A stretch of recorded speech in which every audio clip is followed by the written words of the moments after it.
maswali vile yanavyoulizwa katika ile kamati, na nikasema huyu mtoto ama youth amekuwa na ujasiri mkubwa sana, na ameshika bendera ya vijana wetu katika taifa kwa kuweza kuonyesha kuwa pia vijana wana nguvu na ari ya kushika katika sehemu kama hizi ambazo ni sehemu kubwa sana katika taifa.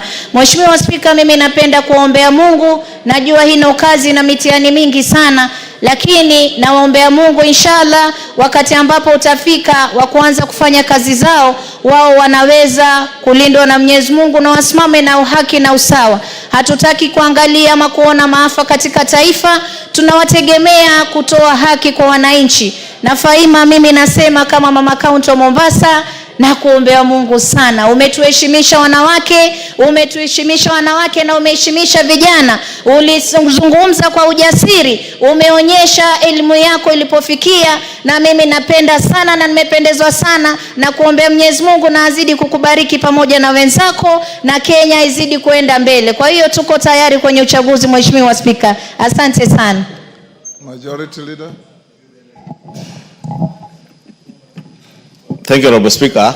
Honorable Speaker, allow me also to rise in support of this motion for the approval of the nominees for the IEBC Commission. Honorable Speaker, first is worth noting, Honorable Speaker, that as much as the committee and the panel have done a very good job in vetting these nominees, first the panel in interviewing them and the committee in vetting them, we have been without an IEBC Commission now for the last almost 3 years.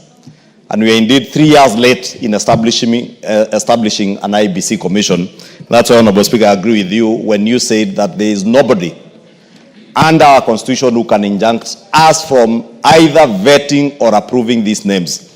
Honorable Speaker, I also want to speak to those who are in the judiciary to be considerate of the circumstances that we are in as a nation.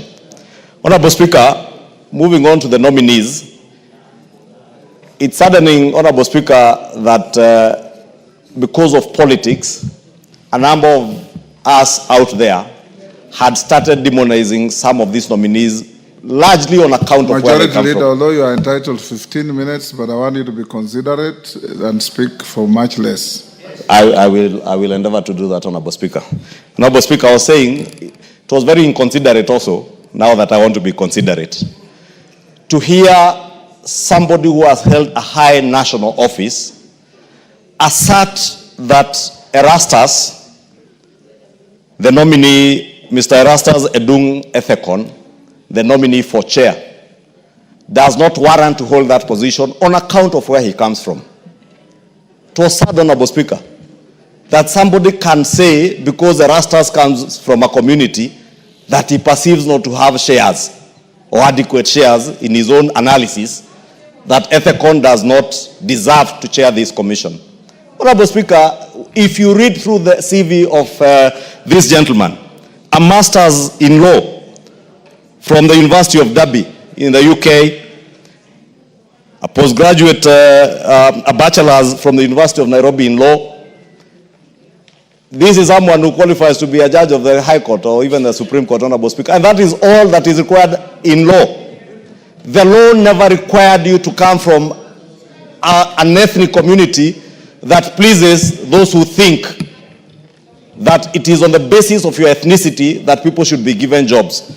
Honorable Speaker, I want to say Mr. Erastus Ethekon, wherever he comes from, whether he comes from Nyeri or from Turkana, he is a Kenyan. And it was rather unfortunate to hear the former deputy president, the impeached deputy president and disgraced former deputy president, assert that Mr. Ethekon does not warrant to be nominated for this position on account of the community he comes from. I heard another one, Honorable Speaker, Martha Karua, saying that this Ethekon comes from some bush somewhere. Turkana is not a bush. It is part and parcel of our republic. And we must respect people not on the basis of where they come from, but on the basis of what the content of their heads. And I am sure this lawyer is a better lawyer than Martha Karua. By far, I am certain. He is a much better lawyer. Honorable Speaker, this county of Turkana has produced a very well-schooled individual, Honorable Speaker. And I speak about Ethicon because I had him being attacked by these disgruntled political faces on account not on his qualifications, not on his ability or capacity to lead this commission, but largely on the basis of where he comes from. And it's rather sad that people who purport to have held national offices can demonize a whole community on the basis, or a person on the basis of the community they comes from. And I want to say this, Erastus, looking at his CV, just like the CVs of all these other nominees, are people who qualify to serve the Republic of Kenya as commissioners of an independent electoral and boundaries commission, Honorable Speaker. And as I said, we are rather late in establishing this commission, Honorable Speaker. Lastly, Honorable Speaker, to speak to those out there who are looking at these people on the basis of their ethnicities, on the basis of the villages they come from, let me tell them, you will never win an election on the basis of who is presiding over that election. You win elections based on what agenda you take to the people. If you take an agenda of ethnicity... Joseph Ematha, you have already spoken on this. What is irritating you? Yes, what's your point of order? Point of, Honorable Speaker, I beg if you will allow, and even to guide on this, that that thing has not been able to be responded well in my community. And we have the Committee on Cohesion. We also have a commission on the same. And Honorable Speaker, if that could be picked, if that could be picked as a country, because that Honorable Mother, I gave you an opportunity to speak. You didn't even mention that. Take your seat. Thank you, Honorable Speaker. Maybe I reminded the Honorable Member what was said of this great man from the lakeside of Turkana. And he's a great leader. And I was saying, Honorable Speaker, you never win an election based on who is presiding over that election. If you want to win an election, take your agenda to the people of Kenya. Speak to the people of Kenya. You will never win an election based on hatred. You will never win an election because you are showing bitterness to everybody or belittling people from certain communities because you think the village you come from is more important than other villages in Kenya, Honorable Speaker. We all come from certain villages, and they are as important as your small village, Honorable Speaker. And Honorable Speaker, this commission, as I said, we are 3 years late. And the sooner we approve, the sooner the President appoints, and the sooner this commission begins working, the better for this country, Honorable Speaker. Because there are people who are suffering in this country, lacking representation, Honorable Speaker. The people of Banisa, may I not remind you, Honorable Speaker, have sued you. Yes. Not anybody else, you as a Speaker of the National Assembly, because they lack representation in this House. And so are the other constituencies, Honorable Speaker, the people of Magarini, the people now of Kasipul, Kabondo, and many wards across the country where people are lacking representation simply because we do not have an IEBC. In fact, Honorable Speaker, any leader, whether in this House or outside there, who is not in support of this motion and the establishment of a new IEBC is an enemy to this republic, is an enemy to the people of Kenya. That is someone who does not wish this country well. And may I dare say, Honorable Speaker, even any person in the judiciary who would imagine that they would come into the way of stopping us from having an IEBC, you would not be acting in the best interest of the republic and the people of Kenya, Honorable Speaker. And therefore, may I also take this opportunity, Speaker, to plead with our judges and the judiciary, Honorable Speaker, to take what they call, or what you lawyers call, judicial notice of the circumstances that we are in as a country. We have by-elections pending.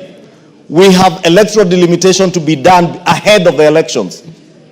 May I also remind us, ourselves, Honorable Speaker, the Kriegler Commission told us that at least 2 years before every election, we should have a commission ready. Honorable Speaker, we are slightly above that 2-year threshold. It is time we have a commission so that if there is the limitation that they will do, they are able to do that. If they have to register new voters, they need time to register new voters. They need to remove those who are deceased from the register of voters. And they need to clean up the register of voters in good time so that when we defeat these hate mongers in the next elections, Honorable Speaker, they will have no excuse. Those who have a premonition that 2027, Honorable Speaker, as was said here in the adjournment motion by the leader of minority, those who imagined, Honorable Speaker, Point that of would... order from Chepkonga. What's your point of order? Thank you very much, Honorable Speaker. Honorable Speaker, you know, I was just listening very carefully to the majority leader, and I don't intend to interrupt him because You have already interrupted. he's saying very palatable things, Mr. Speaker. It is not impalatable. You know, he's saying very good things. The only thing that he has just said is that these nominees must be approved as soon as possible. And I thought Standing Order 97 allows us to approve as soon as possible. Would I be in order, Mr. Speaker, to request you to call the mover to reply so that we approve as soon as possible? Honorable Chepkonga, Mr. Speaker, you had said 4:30. I had already said at what time I'll call the mover to reply. Yes. Yes. So wind up. I think, Honorable Speaker, Honorable Chepkonga was simply prompting me to close this so that we can approve these names as soon as possible, as he says, Honorable Speaker. And now I've even lost what I was saying. But Honorable Speaker, allow me to say that we need this commission as early or as soon as we can, Honorable Speaker, to allow this commission to get down to work. Honorable Speaker, in closing, I was saying, in 2 years' time, we'll have a general election, because that is time-bound, and we must have a general election. And therefore, we must work within the timeline that is given to ensure that the commission that we establish or the commission that we put in place has adequate time to put all the measures necessary to ensure that we have an election in 2027 that will be beyond reproach, so that we shame the hate mongers, the war mongers who have been threatening us that 2027 there will be more bloodshed than 2007, Honorable Speaker. Those warmongers, those bloodthirsty leaders, Honorable Speaker, or so-called leaders who do not deserve to be leaders, if they can imagine that the 2007 post-election violence was a Christmas party, Honorable Speaker, we must shame them today by approving these names, having a commission in place, and having credible elections in 2027. And I am certain we will beat them on the basis of an agenda that is pro-people, an agenda that is transforming lives across the country, as they move around the country spreading hatred, inciting Kenyans, showing a lot of bitterness, and imagining that Kenya will go into the abyss because of their anger and hatred for other Kenyans. With that, I beg to support, Honorable Speaker. Members, I had said I'll call the mover to reply at 4:30. It's now 4:32. Murugara. Thank you. Thank you very much. Members, you are all saying the same thing. Yes. Thank you very much. Those who have not spoken, those who have spoken for all of you. Thank you very on, much, Mr. Speaker. Mr. Speaker, I join you actually in acknowledging all the members who have spoken and thanking them for their very valuable contributions. I know many of them would have also loved to say something about either all the nominated commissioners or a few of them. Honorable Farah was actually raring to say something, but we have spoken for him. My vice chair here, Honorable Mwengi Mutuse, was gearing to actually do a valuable contribution, and everybody else. Thank you so much for this. To the IEBC commissioners, we will approve your nominations this afternoon. But Kenyans are watching, and they are saying, if you do not have the spine to conduct elections, start growing one now. Because we have to have a fair, just, credible, verifiable election, which every Kenyan is going to be satisfied with. And those of us who may differ with those who are supporting, please do not make any threats to the country. We have our constitution, we have our laws, and we have institutions which we must have faith in. I know for sure there are trust issues with IEBC. It is the high time these 7 commissioners now grew the trust so that Kenyans can believe in this institution, which is very important for the country, known as the IEBC. Thank you so much. With those remarks, I beg to reply. Members on their feet, take your seats. Honorable members, I now put the question at order number 10, which is the taking into consideration the findings of the Departmental Committee on Justice and Legal Affairs in its report on the vetting of nominees for appointment. Order, Murugara. Order. Let me put the question once more, which is the taking into consideration the findings of the Departmental Committee on Justice and Legal Affairs in its report on the vetting of nominees for appointment as chairperson and members of the Independent Electoral and Boundaries Commission, IEBC, laid on the table of the House on Tuesday, 3rd June 2025, and pursuant to the provisions of Article 252B of the Constitution, approves the appointment of the following persons to the Independent Electoral and Boundaries Commission, IEBC. 1. Erastus Edung Ethekon, chairperson. 2. Ann Nderitu Njeri, member. 3. Moses Alutalala Muhwana, member. 4. Mary Karen Sorobit, member. 5. Hassan Nur Hassan, member. 6. Francis Odhiambo Aduol, member. 7. Fahima Arafat Abdallah, member. As members of that opinion say aye. Aye. Will those of the contrary opinion say nay? The ayes have it. Next order. Order number 11, motion. Ratification of the agreement under the United Nations Convention on the Law of the Sea on the conservation and sustainable use of marine biological diversity of areas beyond national jurisdiction, BBNJ agreement. Bowen, before you move, allow me to acknowledge in the speaker's gallery Ansen's Boys High School from Ainabukoi, Uasin Gishu. On behalf of myself and the House and the member for Ainabukoi, you want to 1 minute only because we are interrupting the moving of a motion. Go ahead. Thank you, Mr. Speaker, for your very kind and generous generosity in allowing me to recognize, on behalf of the House, the students from Ansen's High School in Ainabukoi constituency. This is a boys' school, Mr. Speaker, which has very many students. It is the biggest boys' school in Ainabukoi constituency. Mr. Speaker, when I see these students, it reminds me what the late president of South Africa said. He said that education is the most powerful weapon you can use to change your world. Their visit to this house will indeed change their world. What they have seen, it's an educational tour, and what they have seen, Mr. Speaker, will change their world. I want to encourage them to continue to study and to excel in their exams. I wish them well when they sit for the exams. I thank you, Mr. Speaker. Thank you. I join you in welcoming the students, their teachers, and those accompanying them to the House of Parliament. Bowen.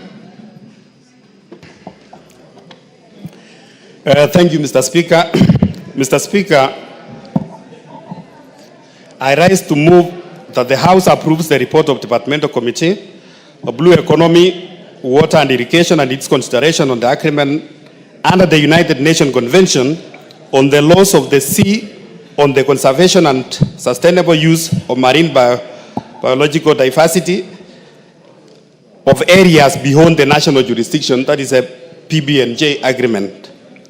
Honorable Speaker, the BBNJ agreement was tabled in the National Assembly on Tuesday, 29th April 2025, and subsequently referred to the committee pursuant to the provisions of Standing Order 170A. The committee was mandated, Honorable Speaker, to facilitate the public participation and make an appropriate recommendations on whether the House should approve with reservation or reject the ratification of the agreement.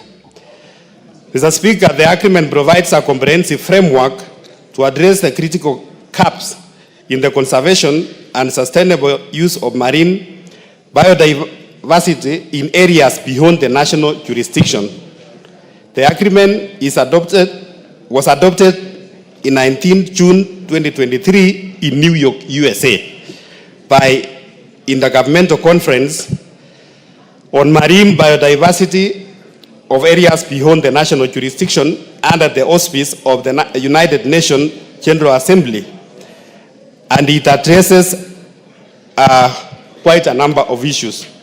Honorable Speaker, some of those areas addressed by this treaty is marine genetic resources, including a fair and equitable benefit sharing, the area-based management tools, which are used by the Marines and those who are doing business in marine, the environmental impact assessment.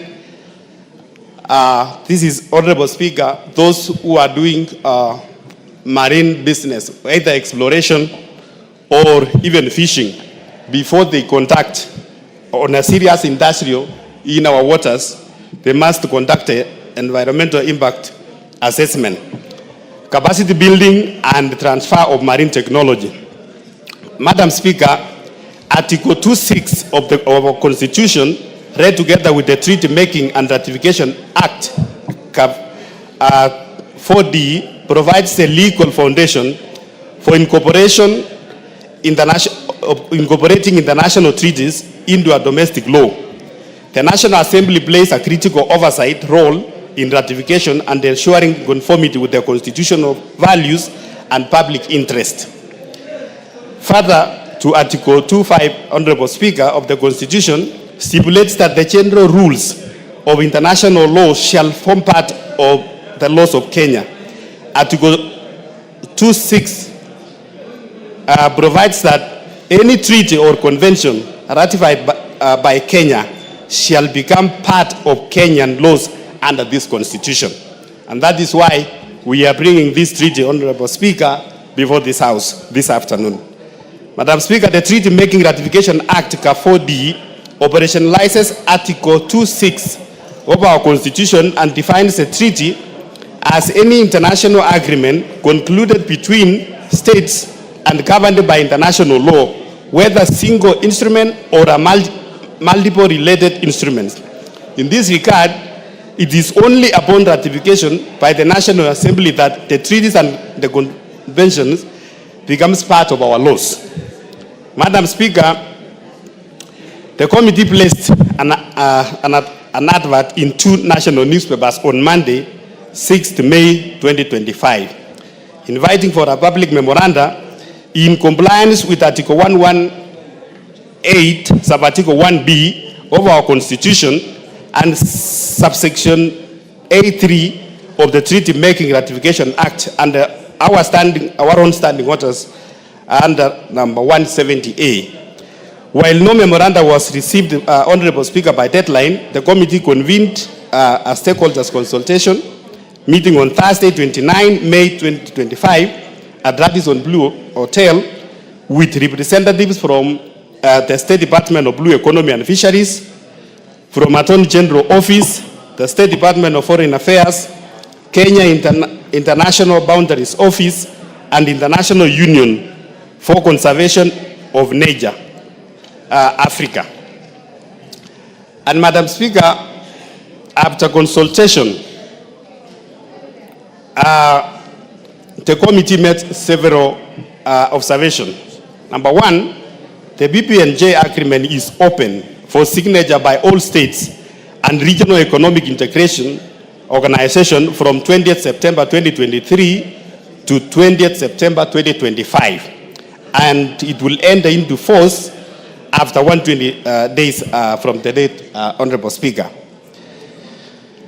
Upon ratification, Madam Speaker, the Kenya will need to align its laws, the regulations, and administrative procedures with the agreement.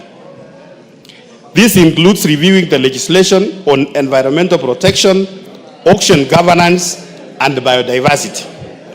Kenya will be eligible to submit proposals for areas-based management tools, ABMTs, including the marine protected areas, subject to scientific review and the stakeholder consultation.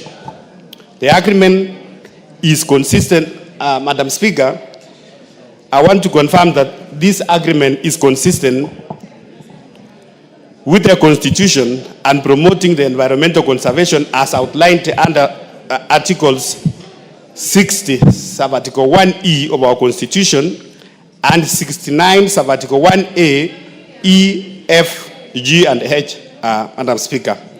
The Kenya may be required to contribute financially to institutions established under the agreement, including the Secretariat. However, the country stands to benefit from the targeted support for developing countries through the capacity building, technology transfer, and technical assistance. The ratification will improve the auction health, strengthen institutions, build capacity, and help meet sustainable development goals, and position Kenya as a regional leader in BBNJ and blue economy matters. The provisions focused on ecological connectivity and regulation of fishing in ABNJ will protect the African coastal waters from overfishing by foreign fleets or foreign ships. Madam Speaker, Part 4 of the treaty establishes a detailed process of how the environmental impact analysis is going to be done, and it's applicable to activities in ABNJ, that is in the auctions, those within the national jurisdictions with significant environmental risks in ABNJ. And Part 4 extends to the digital sequence, that's information, recognizing their commercial value. This is just for technology transfer, Madam Speaker. While the access and the benefit sharing committee is established with the defined terms, the institution architecture includes the secretariat seat, the membership, and the tenure. Remains still part of this treaty, Honorable Speaker. Madam Speaker, the Kenya should advocate for hosting opportunities, representation, and employment within the institutions established under the agreement to ensure equitable benefits for developing nations. There is need for evidence-based research in a treaty ratification process to optimize national benefits as envisaged under CAF 4D. The agreement provides that no reservations or exceptions may become made of the agreement, Madam Speaker. Honorable Speaker, the committee, having deliberated and conducted a actually to monitor that area. As it stands, we are not even able to monitor effectively the EEZ, the 200 miles. And out of this treaty, it's the only way we're going to get an opportunity to actually know what is happening at the high seas, that is the area beyond the national jurisdiction. And since we don't have the economic power, we don't have the technology, it is only by us assenting to this treaty that we'll be able to actually benefit by the knowledge that is will be being harvested there, the natural resources that will be being harvested there. And since the oceans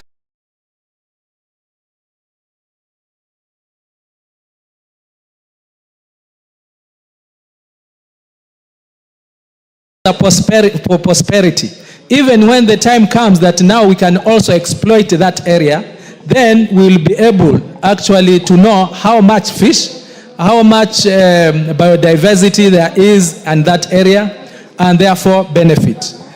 Honorable members, without deliberating so much, now that we have a whole ministry of blue economy, this is the right time for us to ratify this treaty so that the country can benefit. There will even be a fund through this treaty whereby as a country will be able to actually apply and tap into once we are signatories to this treaty. With those few remarks, I second. Honorable members, it's been exciting listening to this because my degree was in maritime law and I studied law of the sea. One of the subjects was memorizing the United Nations Convention on Law of the Sea. So it's wonderful to see that's been expanded after so many years of having it been signed in the first place. So with that, honorable members, it's my pleasure to propose the question that this House adopts the report of the Departmental Committee on Blue Economy, Water and Irrigation on its consideration of the agreement under the United Nations Convention of the Law of the Sea on the conservation and sustainable use of marine biological diversity of areas beyond the national jurisdiction, BBN, agreement laid in the table of this House on Wednesday, 4th June 2025, and pursuant to the provisions of Section 8.4 of the Treaty Making and Ratification Act of 2012, approves the ratification of the agreement under the United Nations Convention on Law of the Sea on the conservation and sustainable use of marine biological diversity of areas beyond national jurisdiction, BBN agreement. Okay.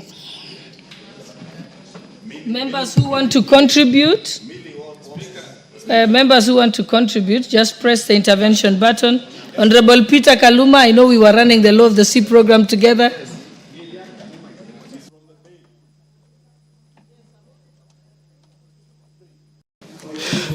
Speaker, thank you very much. The many things you taught me at the University of Nairobi was public international law, more so the law of the sea. And so, Honorable Speaker, I understand the United Nations Convention on the Law of the Sea, which you taught us was ratified in 1982. Honorable members, the sea territories are delimited in a particular way. 20 nautical miles from the shoreline is the territorial sea. And that part of the sea called the territorial sea is treated as part of the state from which the sea moves. After that, Honorable Speaker, 24 nautical miles from the territorial sea is the contiguous zone.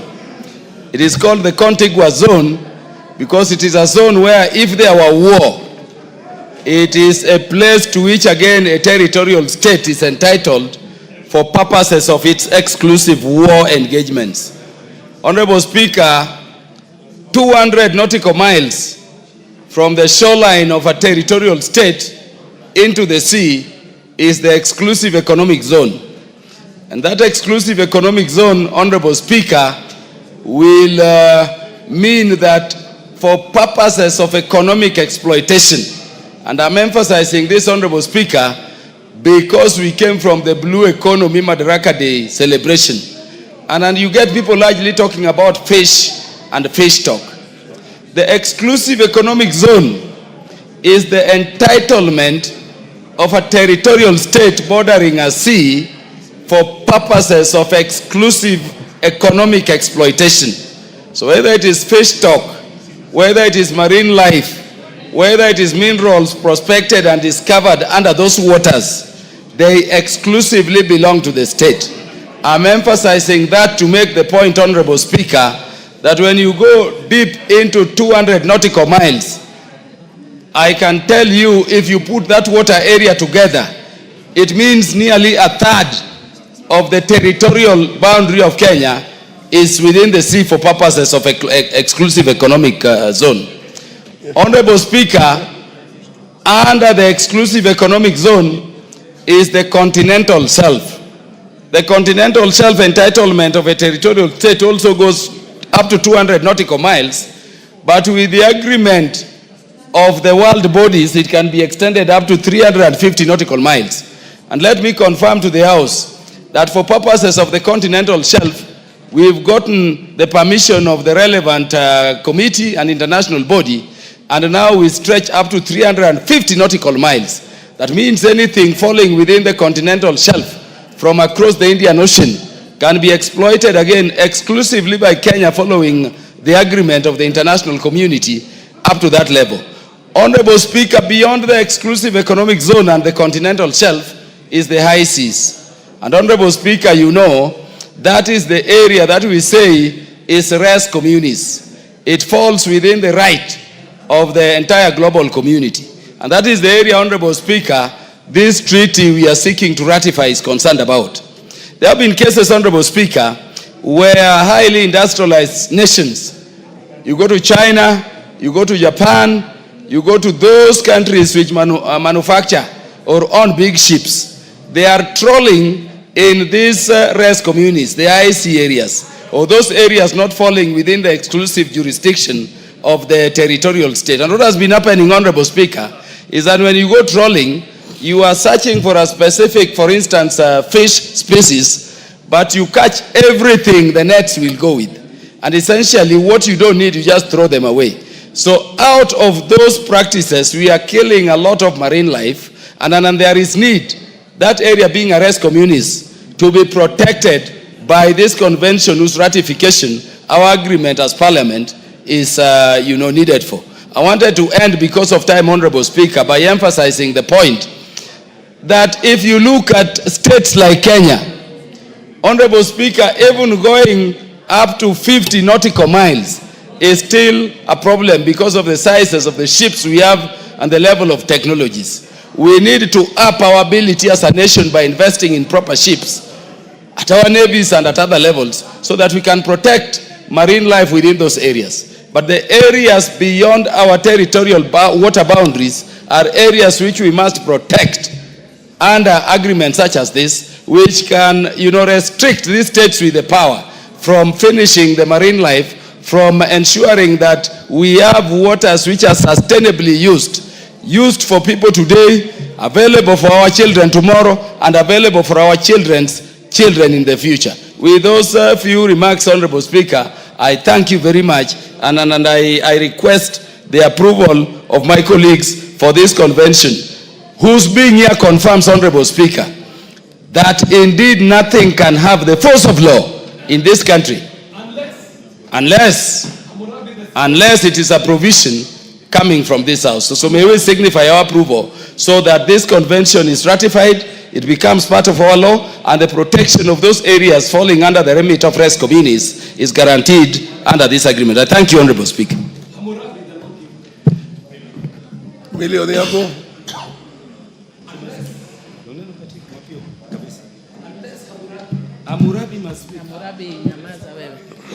Thank you, Mr. Speaker. Mr. Speaker, I wish to thank you for giving me this opportunity. And Mr. Speaker, I want to thank Honorable Ali Hassan Joho, the CS for Blue Economy, for bringing this agreement before this House. Mr. Speaker, the BBNJ agreement is an agreement under the United Nations Convention on the Law of the Sea on the conservation and sustainable use of marine biological diversity of areas beyond national jurisdiction. Mr. Speaker, I am a member of the Parliamentarians for Global Action, or PGA, where I have served as executive in the Executive Council, and now currently a member of the Council, and also the current chair of the Kenyan chapter. And Mr. Speaker, we have worked very, very strongly around this convention and on the issues of conservation of the oceans and the high seas in general. And therefore, the bringing of this convention to be ratified by the House is very welcome. Mr. Speaker, the agreement addresses 4 main issues. It addresses the marine genetic resources, including the fair and equitable sharing of benefits in the areas that Honorable Kaluma calls the rest communities. Mr. Speaker, because of the limited resources, there's always been a perception that the resources in the waters are limitless or infinite. But time has shown that they actually can be misused and can be exhausted, and therefore it's very important that not only that they should be conserved, but that there is equitable sharing, because there has been an imbalanced sharing with developed countries having more advantage than the developing countries. Yet we know that if indeed there is a place that still has a lot of resources, it's the high oceans, the high seas. Mr. Speaker, it also talks about measures such as area-based management tools, including marine protected areas, and especially again for ensuring that we conserve and expand what we already have there. Mr. Speaker, it talks about environmental impact assessments and capacity building and the transfer of marine technology that the mover mentioned when he was talking about. It also talks about cross-cutting issues, such as establishing a funding mechanism and setting up institutional arrangement, including the conference of parties and various subsidiary bodies, a clearinghouse, and a secretariat. Mr. Speaker, it indeed is a very good convention, and I do support.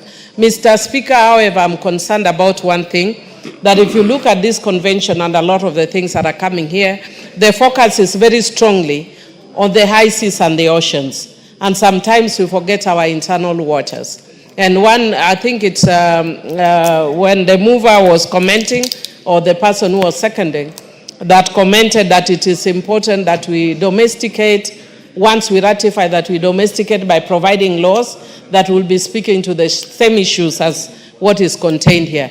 Mr. Speaker, I would want to encourage the committee that when they'll be looking at those laws, nothing stops them from expanding into our internal waters and specifically into Lake Victoria.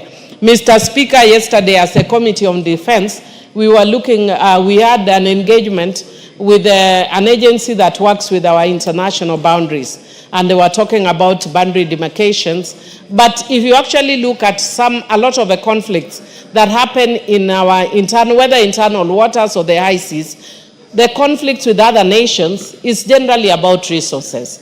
And two of our islands were mentioned, Remba and Ringiti. And Remba and Ringiti were mentioned because they are actually very critical islands in terms of demarcating our boundaries.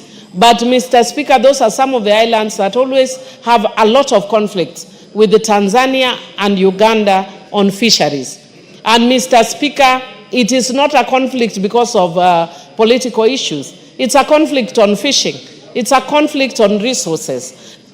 And therefore, if we are able to replicate in our internal waters a convention that is similar to this one, or even there's nothing stopping us, even amending the Fisheries Act, to bring something of this sort. The only reason why the Act would be limiting, it's because the Act will only talk to Kenya. But if we provide a treaty, then it will actually deal with our neighbors as well. So I would want to encourage the committee to look at this. And Mr. Speaker, even as I complete, Honorable Kaluma and the speaker before you were really boasting how they have done international law and dealt with ICs. I can also boast that me and Honorable Karoli here were students of environmental law at our master's level, and we studied environmental law at a master's level. But do I say, Mr. Speaker, and I'm surprised that Honorable Karoli is not keen on speaking. But we are students of environmental law. What's your point of order, Honorable Kaluma? Yeah. What's out of order? Honorable Speaker, I didn't just study public international law. I'm the first lawyer in this country to specialize in law of the sea. In fact, I assisted our Navy in delimiting our sea boundaries when Abu Rafruf was still the Navy commandant. So Honorable Mili should confine herself to environmental issues within the sea areas. What's your point not of order? talking, not knowing. I'm a specialist in that area. What's your point of order? Honorable Speaker, the Honorable Member for Homa Bay is actually misleading the House. Yes. The premier mind on law of the sea was the late Akicho Kola, Deputy Solicitor General, who attended all the negotiations until the law of the sea was signed in 1982. Yes. This is Akicho Kola, and the one speaking is the author of the National Environmental Management and Coordination Act. So stop misleading the House. The Honorable Kaluma.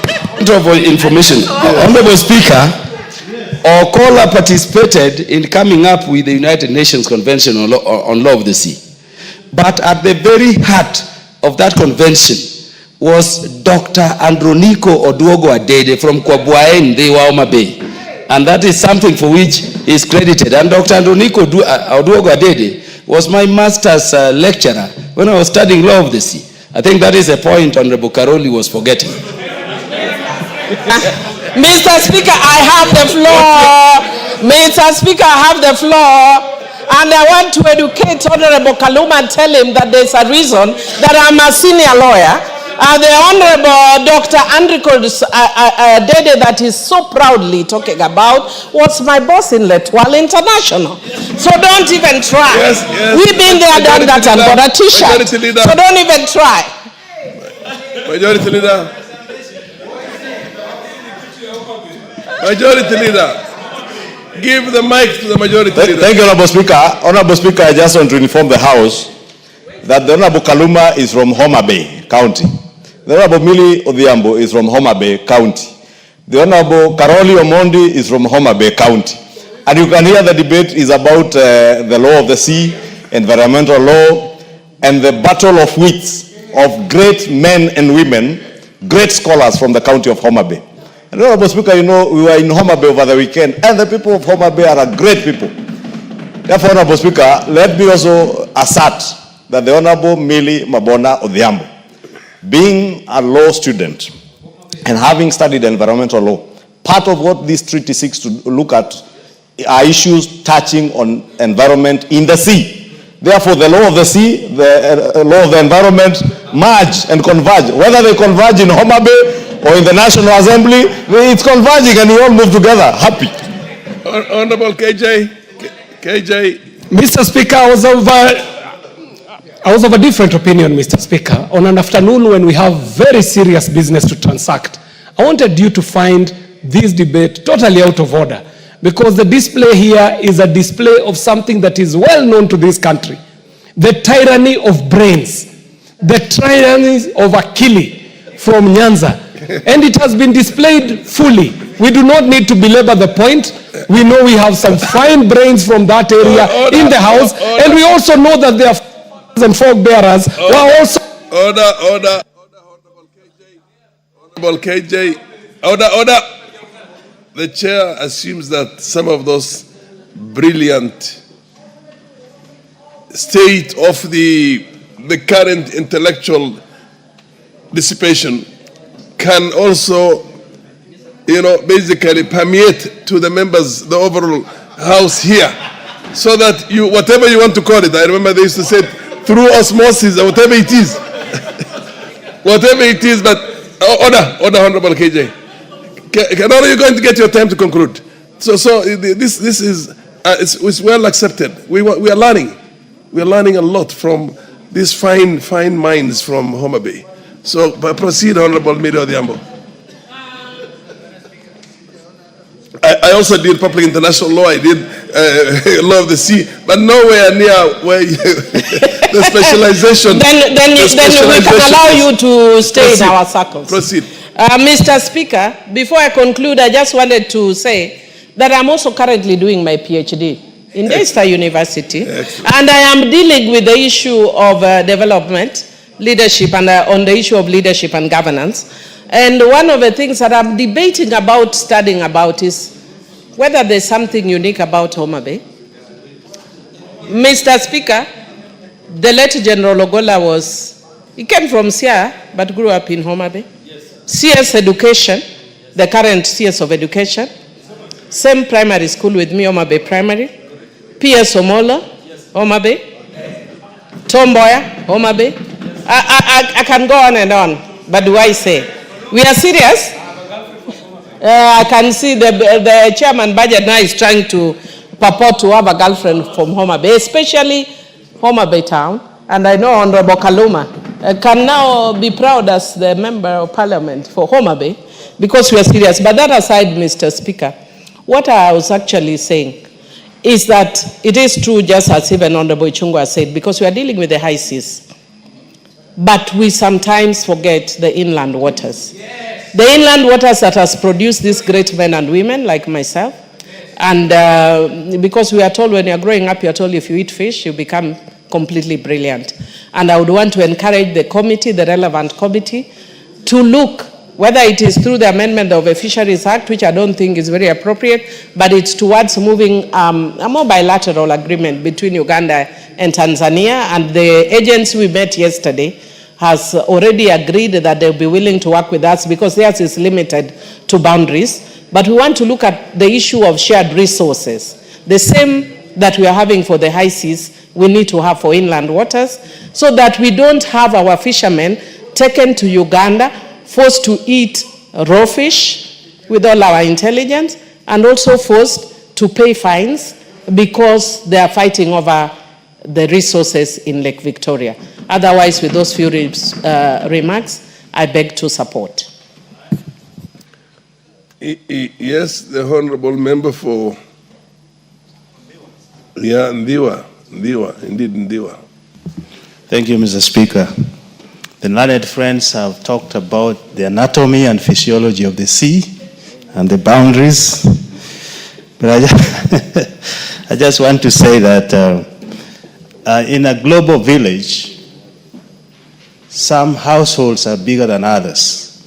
And what this treaty is trying to do to us is to bring order to the global village. You can't do business if there is no legal framework that protects the little and guides the greatest. There is also an issue of capacity building here, transfer of knowledge and technologies. I think we will benefit as a country from this. Together we can address challenges. There's a lot of challenges when you come to the sea, especially those who have high technologies, big machines, and scoop everything. If uncontrolled, it has been said here, they will take all our resources and we can't do anything.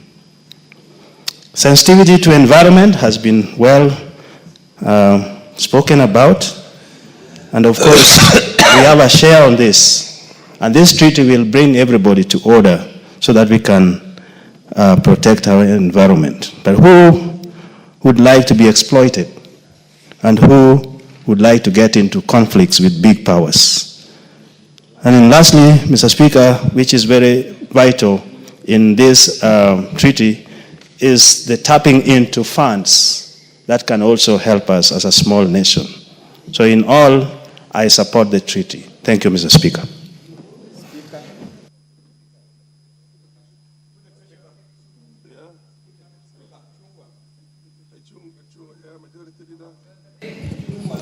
Thank you, Honorable Speaker. Honorable Speaker, I also rise to support the approval for ratification of this agreement on the biological diversity of areas beyond our national jurisdiction.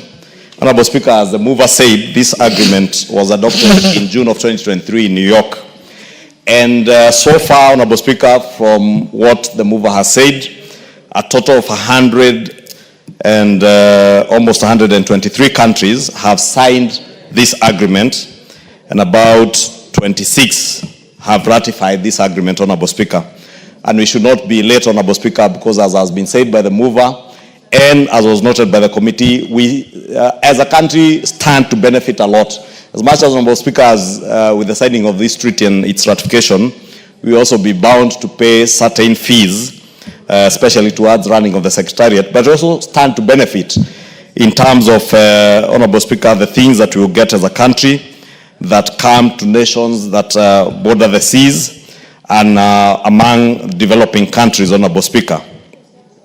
Honorable Speaker, this agreement, as the mover has said, has a compendium of issues that include, as I said when the Honorable Millie was speaking, environmental impact assessments. And that's what I was saying, there was also a lot of environmental law in it.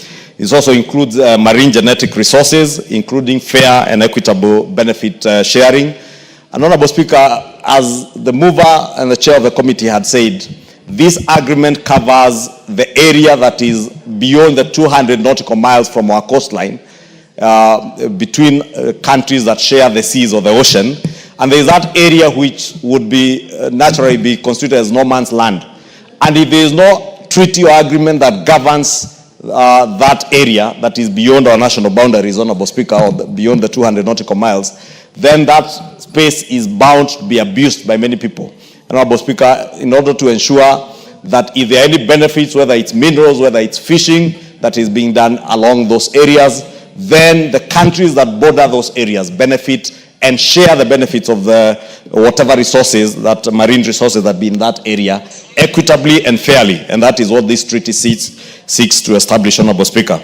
Honorable Speaker, upon ratification again, Honorable Speaker, we may need, or we actually need to align all our laws, Honorable Speaker, our regulations and administrative procedures to be in line with this agreement. And I want that to be a challenge to our committee on blue economy, and also our JLAC and JLAC committees, Honorable Speaker, to ensure that upon ratification by Kenya of this agreement, we have aligned all our laws, regulations and other administrative procedures in line with this agreement. And that includes legislation on environmental protection, ocean governance and biodiversity in the sea, Honorable Speaker, because as we said, it is also possible for anyone to argue that beyond the 200 nautical miles, since it's no man's land, people can come from anywhere and come and dump things that will pollute the sea and therefore pollute our environment. And therefore we must also accordingly align our laws to ensure that our laws cover even those areas, of course in close concurrence with our neighbors whom we share the seas and other boundaries with, Honorable Speaker. And in those few remarks, Honorable Speaker, I beg to support. Honorable Speaker, a lot has been said about this bill. I do not want to say the obvious. I'm sure somebody else will say it, because I know the member for Alego Usonga can see him moving in his seat because he is very eager to move the budget estimates report. Thank you, Honorable Speaker. I beg to support. Thank you.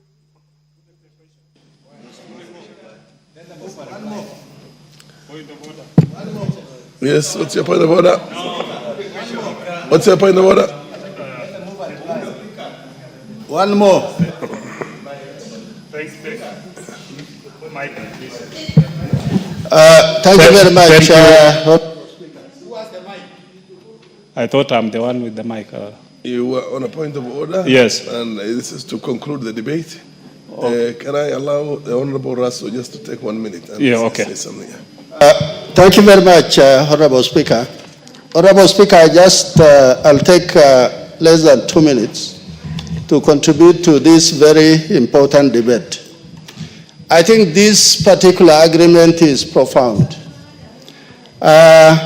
This is about addressing the EEZ that stretches 250 nautical miles outside our territorial waters. The future of resources on Earth will actually be in the seas, or in the high seas for that matter. It is not just about an agreement.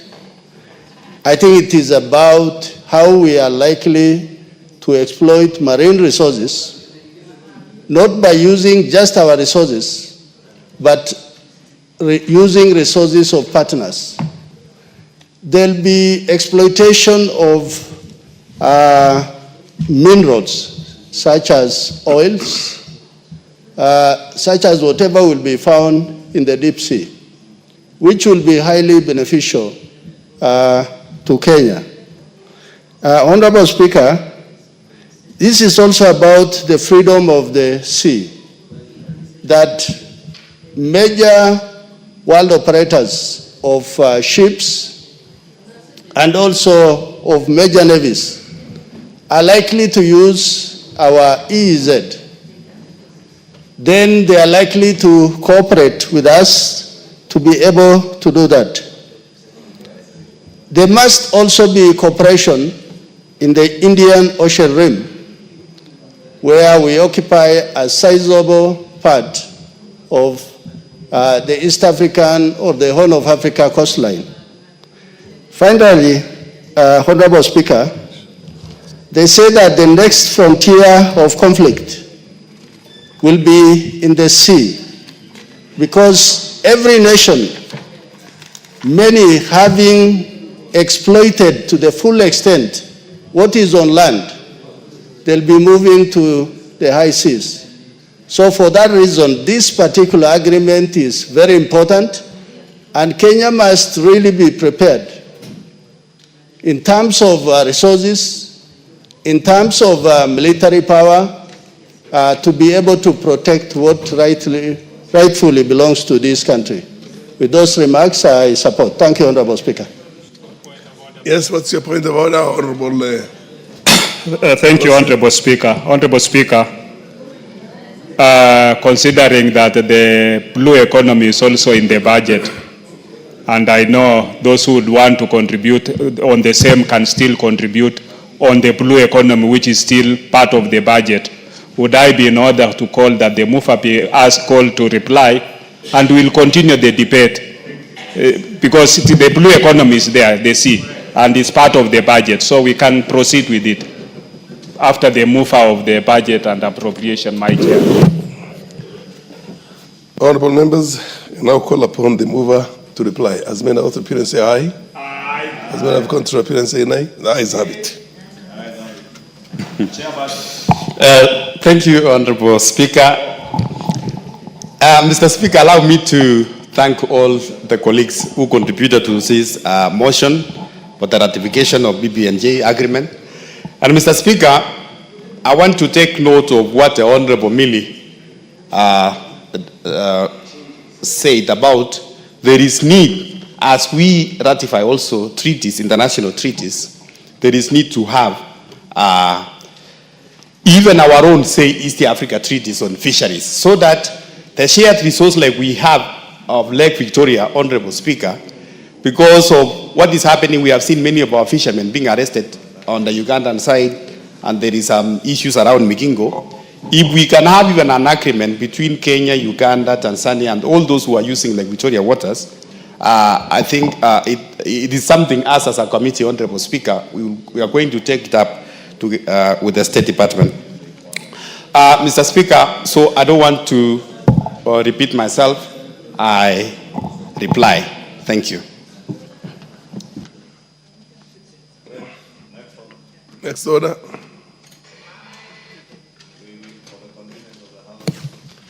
You have to put the question.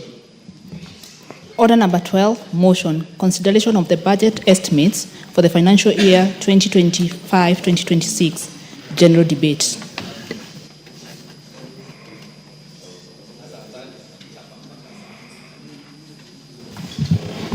Thank you, Honorable Speaker.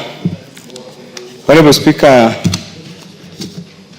I beg to move that this House adopts the report of the Budget and Appropriations Committee on its consideration of the estimates of revenue and expenditure and the medium term for the financial year 2025-2026 laid on the table of the House on Wednesday, 4th June 2025, and pursuant to the provisions of Article 221 of the Constitution, Section 39 of the Public Finance Management Act 2012, and Standing Order 239.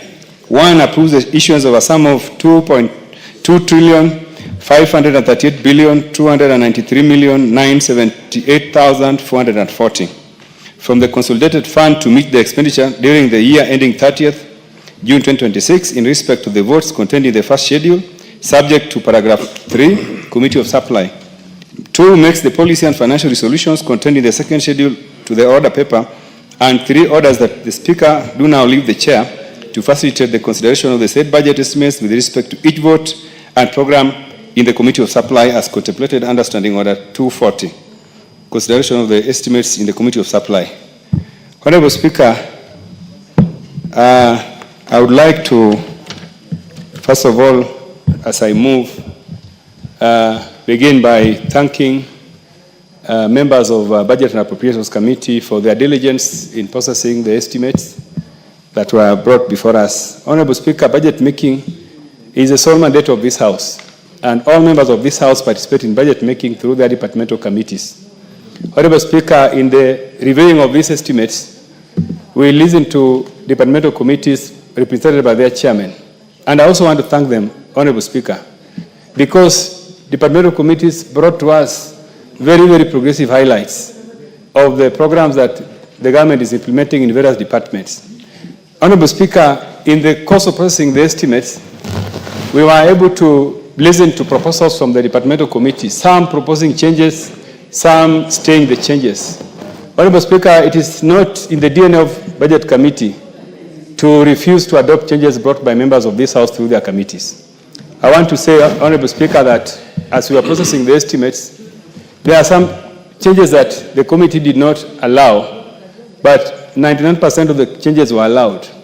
Some of the proposals that were not allowed by the committee involve reallocations of funds meant for fertilizer subsidy, Honorable Speaker. And Honorable Speaker, as one of the cornerstones of this country, Honorable Speaker, agriculture remains one of the anchors of our economy. And even as I will talk later about some of the programs that have been funded, we did not believe that reallocating resources from the fertilizer subsidy was necessary. The other area that my committee did not adopt had to do with the reallocations touching on coffee cherry fund. Honorable Speaker, coffee is becoming one of the most strategic cash crops of our country, leading in foreign exchange, and also incomes to farmers is substantial. As a matter of fact, as I will be discussing some of the strategic allocations, you will notice that in one of the allocations, coffee development is one of the areas that we are putting more resources. Honorable Speaker, as I go to the content of the report, I would like to say that and thank National Treasury. Honorable Speaker, for the first time, we have revenue projections of National Treasury that is less than what has been projected by our own Parliamentary Budget Office. Honorable Speaker, Parliamentary Budget Office, our own, is a premier think tank. Actually, in this region, our Parliamentary Budget Office is leading Parliamentary Budget Office. In fact, in this region, regional parliaments are coming to us for benchmarking within that space. And our Budget Office has been leading in helping the regional parliaments to develop some of their ways of running budgets. And so, Honorable Speaker, I want to thank our Parliamentary Budget Office and National Treasury, because for the first time we are aligning our thinking. The thinking within Parliamentary Budget Office is that higher revenue projections has not been tenable. Even as we talk, Honorable Speaker, we are not being able to meet our revenue projections because we over-project. But for the first time, Honorable Speaker, the revenue projections given to us by Treasury is less than what our own PBO has projected. It means, therefore, Honorable Speaker, that we are making a more realistic budget, because revenue collection projected is what will determine what kind of programs you want to implement. So, Honorable Speaker, I want to thank the CS Treasury, the new CS Treasury, because he's giving us a budget that is more realistic. Also, Honorable Speaker, that we are seeking to live within the confines of our means, that going forward, public debt is not going to be a solution for our problems. In the past, Honorable Speaker, we have been running very huge budgets and not factoring the fact that we have limited revenue sources. We end up running a very huge fiscal deficit. In this budget, Honorable Speaker, the fiscal deficit that we are applying is 4.5% to GDP. Remember, Honorable Speaker, that when we did supplementary 2 here, our fiscal deficit was 5.2. So we have moved downwards by over 0.7 basis points. So, Honorable Speaker, this shows that for the first time, the reality of broad-based government, which is more inclusive, approaching development in a more inclusive way, is becoming a reality. Honorable Speaker, as I move into some of the strategic areas where we have been able to put more resources. Honorable Speaker, as I said earlier, agriculture remains the most important cornerstone for this economy. And in these estimates, Honorable Speaker, we have continued as usual to appropriate resources for fertilizer subsidy. Fertilizer subsidy is the reason, Honorable Speaker, that we have been able to increase food production in the country. As we talk, Honorable Speaker, we have been able to produce more food, and that is the reason why the cost of living has come down and even inflation has been managed. So, Honorable Speaker, this budget appropriates 8 billion shillings for fertilizer subsidy. Honorable Speaker, you have recently seen the reforms that have been initiated in the sugar sector. To support those reforms, Honorable Speaker, this budget allocates 2 billion to support those reforms so that the sugar sector becomes profitable. For a long time, the sugar sector has been a loss-making endeavor where farmers deliver their cane to the millers, and in the end, it is the government that ends up paying those farmers. Honorable Speaker, those reforms that have been initiated are being funded to the tune of 2 billion so that that sector becomes self-reliant. Honorable Speaker, I mentioned about coffee cherry fund. Coffee has become a strategic cash crop. In fact, Honorable Speaker, when we went round to engage in public participation, in the area of Nyanza, in the area of Rift Valley, in the area of Western, most farmers are abandoning their traditional cash crops and they want to move into coffee sector. As I said, the coffee sector is giving more returns, and also as a foreign exchange, Anna, foreign exchange Honorable Speaker, is going to be very, very important for our economy going forward. And therefore, most farmers are moving into coffee. And therefore, Honorable Speaker, Coffee Share Fund is an investment which this Parliament has done in the past. It's in the wisdom of this Parliament again that we continue to fund Coffee Share Fund, and we have allocated 2 billion shillings towards that. Honorable Speaker, I also mentioned that most farmers in those regions are trying to move away from other cash crops. They are engaging in what the budget report calls crop diversification. So in order to achieve that, Honorable Speaker, we have allocated 2 billion shillings to help those farmers in those regions, farmers who want to move away from their traditional cash crops like maize, they want to go into coffee. We want to give them support so that they can be able to fully engage and support. Honorable Speaker, we need about 2.7 metric tons of coffee for export and for this market. Therefore, Honorable Speaker, we want to urge more farmers to go into coffee farming. Honorable Speaker, livestock insurance is also a very important sector that we believe we need to fund substantially, and in this budget we have allocated 2 billion shillings for livestock insurance. Honorable Speaker, on the area of education, capitation still remains one of the biggest items in this budget. And this budget has allocated 90 billion shillings for school capitation, for JSS, for secondary education, and for primary education. Honorable Speaker, you heard about the uproar that Treasury did not allocate resources for examination. Honorable Speaker, in this budget you have allocated 5.9 billion for examinations. Honorable Speaker, examination is a process, and it starts with procuring of exam materials, it goes into logistics later on, and lastly into payment of examiners. Honorable Speaker, the total vote for all that program is 12 billion. But for the start, Honorable Speaker, we have allocated 5.9 billion so that this process goes on. In the course of time, this Parliament will be able to appropriate the other resources to support it fully. Honorable Speaker, we have resources for recruitment of 20,000 more JSS interns in this budget at 7.5 billion Kenya shillings. Honorable Speaker, in the area of health, Honorable Speaker, we have appropriated resources for procurement of vaccines. Honorable Speaker, vaccines, as you know, is very, very important, that this country must be self-reliant in the area of vaccines. We have appropriated 4.6 billion for that. Honorable Speaker, we are building a cancer center at Kisii Level 5 Referral Hospital that is going to cost 1 billion from this budget. Honorable Speaker, we have UHC health workers that have been demonstrating across the country for the last, I think, 1 year. Honorable Speaker, it is the determination of this House that those workers be now converted into permanent and pensionable terms. And in this budget, we have allocated 6.1 billion towards that. Honorable Speaker, this will be done only after thorough audit of the number of workers that exist. Because, Honorable Speaker, when these workers were hired, the number was 8,500. We have since established, Honorable Speaker, that some of these workers left the service, some counties hired them into permanent and pensionable terms, and the numbers have come down substantially. So, Honorable Speaker, the first thing that we have said here is that the Ministry of Health must first of all engage in thorough audit so that they'll be able to tell us how many of these workers are in their service before their contracts is turned into permanent and pensionable terms. Honorable Speaker, for a long time, the country is benefiting from rain-fed agriculture. And this has done so well, especially in the recent past, when we have been favored by too much rainfall. But, Honorable Speaker, this is not really reliable all the time. And therefore, Honorable Speaker, we have allocated 15 billion shillings to support irrigation programs across the country. We would like various parts of the country to engage in small-time irrigation projects that can continue to help the economy, even if we are suffering from lack of rainfall. Honorable Speaker, in the area of industry, the County Aggregation Industrial Parks, which is a partnership between national government and counties, is a critical program that is intended to help regions harness and develop products that they produce.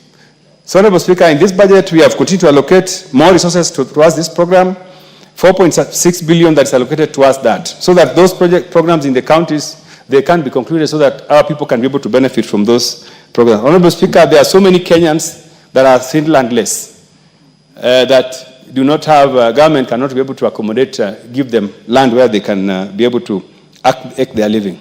In this budget, we have allocated about 4 billion towards resettlement of landless Kenyans. Honorable Speaker, in the area of blue economy, the 6 counties in the coast and the 4 counties along the Lake Victoria have also benefited.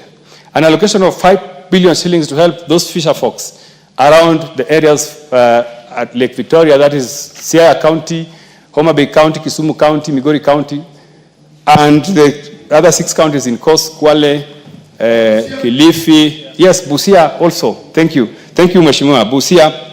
So this allocation of 5 billion shillings is going to support the blue economy projects along Lake Victoria, as long as, and also along the Indian Ocean. Honorable Speaker, we have allocated resources for the transformative affordable housing program, which, as you know, Honorable Speaker, is intended to ensure that poor Kenyans afford decent housing. This is one of the programs, one of the major programs of the bottom-up economic transformation agenda.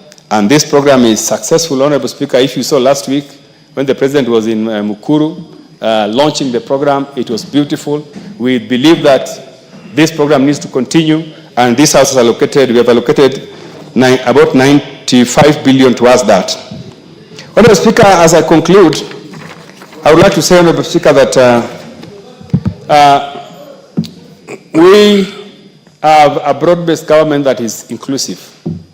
And Honorable Speaker, if you go through the budget estimates, you will see that we have distributed programs across the country. There is no part of the country that has been left behind. Even when you look at the infrastructure from Northeastern, from Garissa, from Mandera, we have at least a program in those areas. And this is the promise that the President gave. And we, as proponents of broad-based government, we want to say that we're living to that promise. And this budget is the first, the first of many that is going to restore hope to Kenyans and ensure that Kenyans feel that they are part and parcel of this country. Honorable Speaker, I want to urge members of this House to study the report and support it, because the report is huge. It has many other programs which I am not able to highlight here in this opportunity. Let members support this budget proposal, which is before us, so that in the end we will be able to have a more progressive country. Honorable Speaker, I thank you. It be seconded by who? Seconded by who?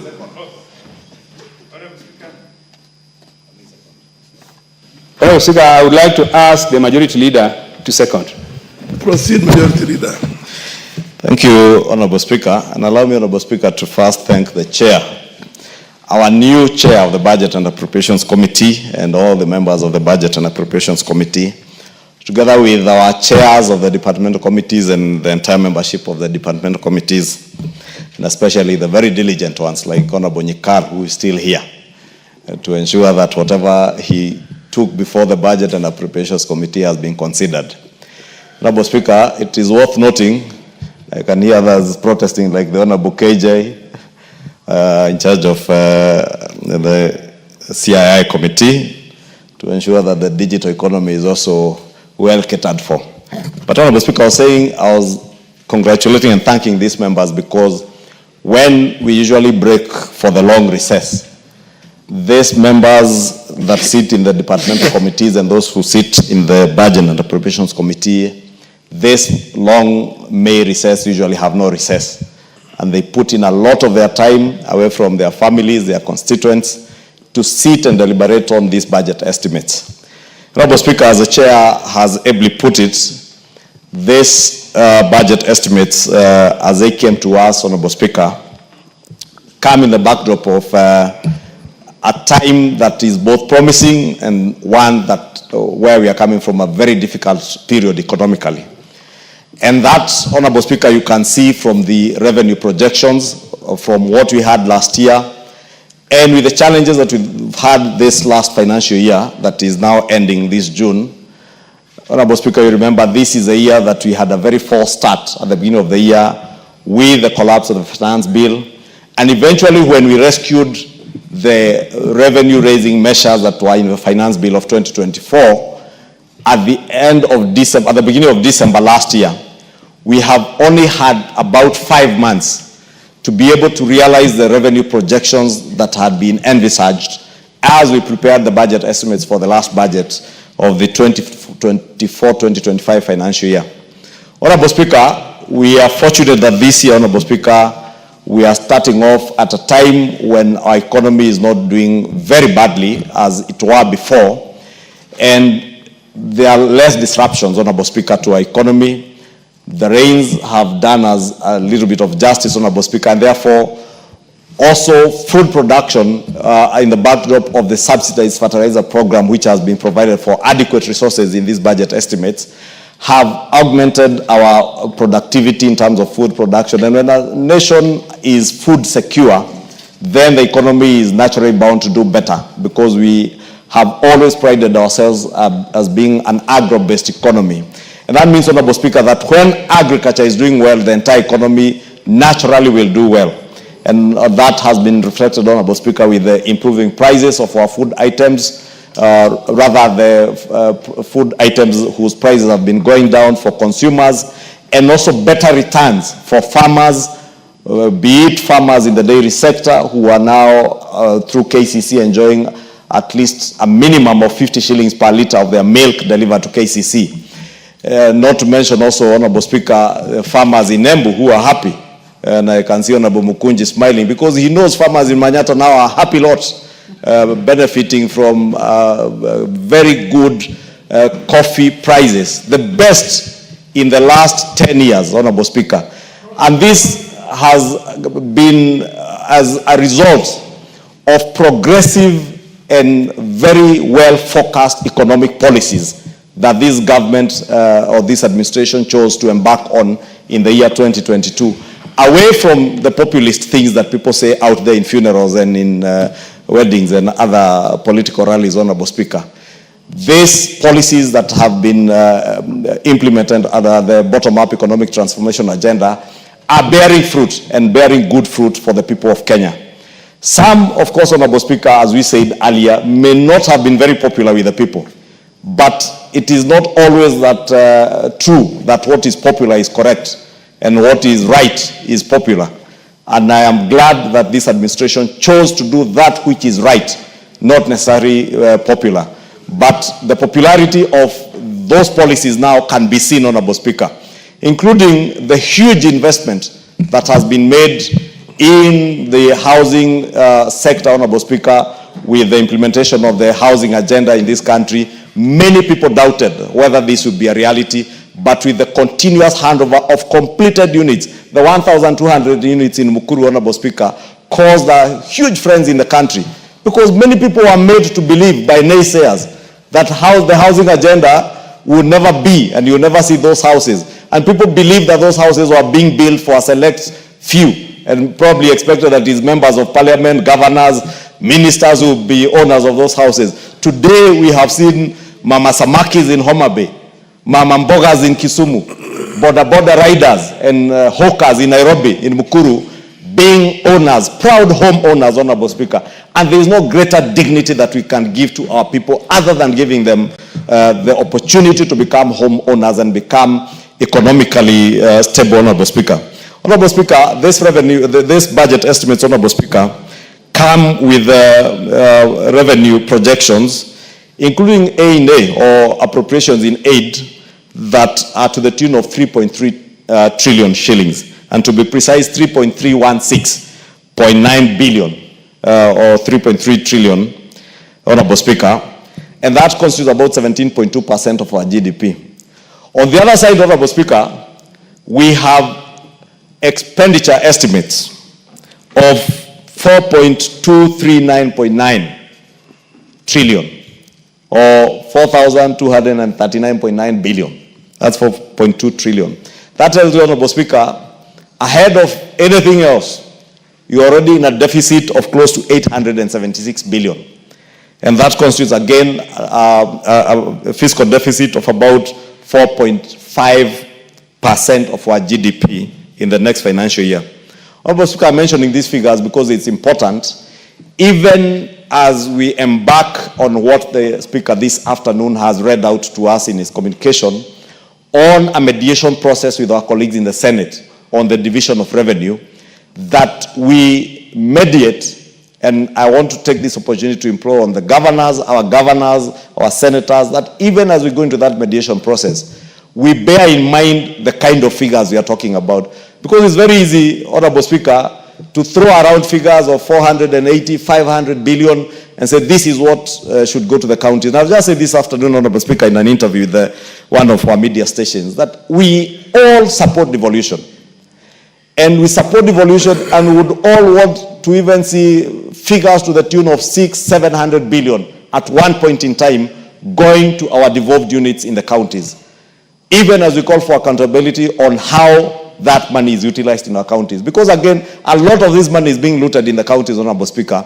And we must also, as we devolve money, ask our county governors to be accountable of the monies that goes to them in the counties. Because it is one thing to demand for money, but it's a totally different subject to be accountable of that money, Honorable Speaker. There are counties in this country, Honorable Speaker, that year in, year out for the last 10 years, Honorable Speaker, of devolution, 10 years plus, have benefited from huge amounts, hundreds of billions, but the people still languish in poverty with no health cover in their counties, Honorable Speaker, with no water, with no access through roads, Honorable Speaker, yet they have churned out governors year in, year out, and governors growing richer by the day. And you have seen even those who are being arrested protesting and burning cars of EACC because they do not want to be held to account. But we must tell EACC, DCI, and all other agencies, people must be held to account.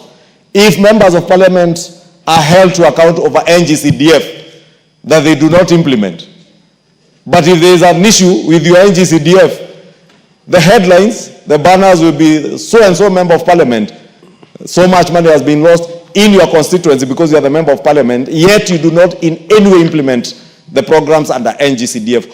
What of county governors, Honorable Speaker, who are executive members of government and actually implement projects in those counties, Honorable Speaker, even with the rampant looting that is there? Honorable Speaker was saying that for us to be aware that with a budget deficit of 876, that's close to 900 billion shillings. It's only 23.9 billion short of 900 billion shillings. 4.5% of our gross domestic product. Then it means, Honorable Speaker, we must be careful what we commit to even now as we go into mediation. Because should we say that we will need to raise another 60 billion shillings to be able to raise 465 billion for our county governments, Honorable Speaker, it means that 60 billion has to go to increase this budget deficit from 876 to now 940 billion. That, Honorable Speaker, will mean that you have to borrow more. That borrowing comes to at a cost, not just to government, but also to the investing community or our business community, our traders who have to borrow and now compete with government, with our commercial banks, because government will go to borrow from the commercial banks. We will also, as business people, go to borrow from those banks, and therefore it becomes counterproductive. And that is why, if we have to manage our public debt, Honorable Speaker, we must be able to rationalize both our expenditure, even as we enhance our revenue-raising measures, Honorable Speaker. And I know we'll be speaking to our revenue-raising measures when we come to the discussion on our finance bill later this month, Honorable Speaker, in the course of this session. But, Honorable Speaker, let me also mention, because I've mentioned the figures that we have projected for, the overall figures in terms of our revenue projections and expenditure. For our county governments, Honorable Speaker, these revenue estimates, estimates have a figure which we have put in the division of revenue bill that we have sent to the Senate, and they amended to 465, and we put a figure of 405.1 billion. Honorable Speaker, that is not all the money that we are sending to our counties. Because there is usually this misconception that it is only the money that goes through the shareable formula, the vertical division of revenue, through the division of revenue, that goes to our counties. What we are sending to our counties is this 405 plus the additional allocations, another close to 70 billion shillings. In actual sense, it's about 69.8 billion. So if you aggregate the two figures, 405.1 and 69.8 billion, you are talking about almost 474 billion going to our counties. Therefore, even as we talk about figures, 465 billion, let us also now from here speak about the 474 billion that is going to our county governments, including the shareable revenue through the division of revenue and the additional county allocations and grants of 69.8 billion. And therefore, Honorable Speaker, I'm saying that so that even as we mediate, Honorable Speaker, we do this with some sense of balance and rationalization so that we do not sink our country into further debt. Honorable Speaker, again, in support of our judiciary, the Budget and Appropriations Committee has been very magnanimous in supporting other arms of government, because so much money is going to the executive, a lot of money is also going to the judiciary and also to Parliament, and the Budget and Appropriations Committee has been very rational in ensuring that the judiciary is also well-resourced to be able to actualize on delivery of justice to Kenyans, and they are allocating them about 27 billion shillings, part of which about 0.8 goes to the Judicial Service Commission, and 23.8 billion for recurrent, and another 2 billion shillings for development, to ensure that all the courts that are stalled around the country are also being, they're able to complete those courts, Honorable Speaker. Honorable Speaker, since I mentioned Honorable Nyikala was among the very diligent members who are in this House as the chair of the Health Committee, Professor Nyikala will tell you that part of the challenges that have bedeviled the Social Health Authority and implementation of Taifa Care has been inadequate resources going to the Primary Health Care Fund. Honorable Speaker, I am happy that in these estimates, I can now see that they include 13 billion shillings that are going to the Primary Health Care Fund, another 10 billion shillings going to the Emergency, Chronic and Critical Illnesses Fund, another 23 billion that goes to HIV, TB and malaria-related global funds, and another 16.6 billion for the Universal Health Coverage Coordination, and another 10 billion shillings towards the support for national immunization efforts. I mention these figures, Honorable Speaker, because you know what has happened in the United States of America and the global funds that are coming from USAID, and we have made sure that we are now providing and resourcing our health ministry adequately to ensure that the programs under HIV, tuberculosis, malaria, and the coordination of the national immunization efforts do not stall because we are not getting money from our donor community, and that is why those amounts have been put there to ensure that that works. Honorable Speaker, in closing, Honorable Speaker, SHA, or the Universal Health Coverage under Taifa Care, is working. And it is working well for many, many Kenyans. I am so happy that today Kenyans do not need to be told by politicians whether SHA is working. They are testifying in their backgrounds, in their villages, how their neighbor, how their relatives have had their bills catered for. I want to tell Kenyans now, with another 13 billion shillings going to the Primary Health Care Fund, all they need to do is to walk into your primary health care facility. So long as your governor has enlisted that facility under SHA.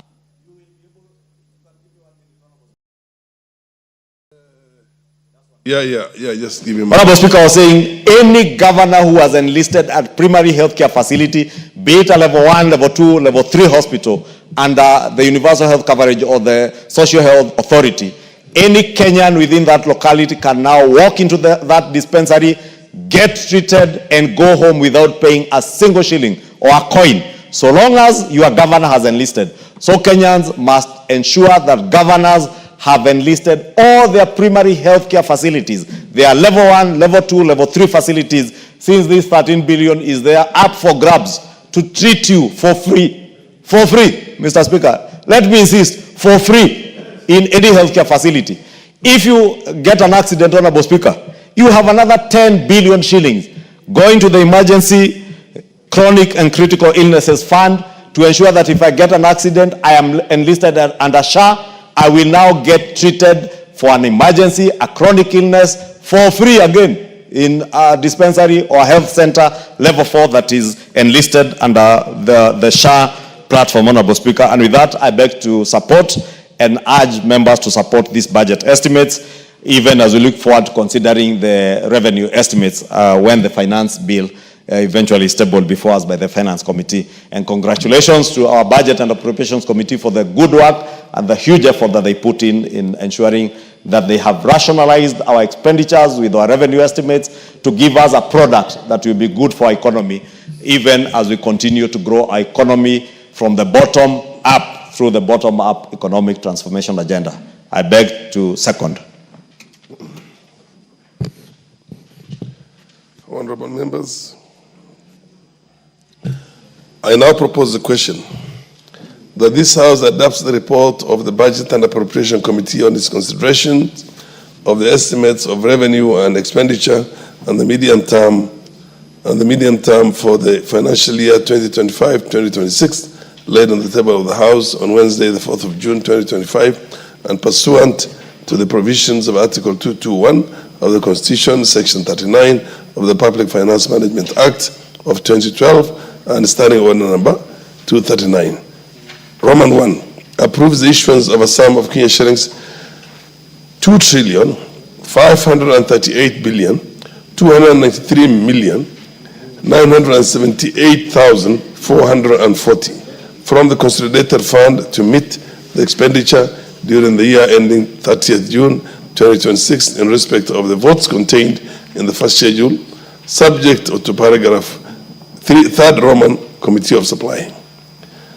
Second Roman makes the policy and financial resolutions contained in the second schedule to the order paper, and third Roman orders that the Speaker do now leave the chair to facilitate the consideration of the said budget estimates with respect to each vote and program in the Committee of Supply as contemplated under Standing Order Number 240, consideration of estimates in the Committee of Supply.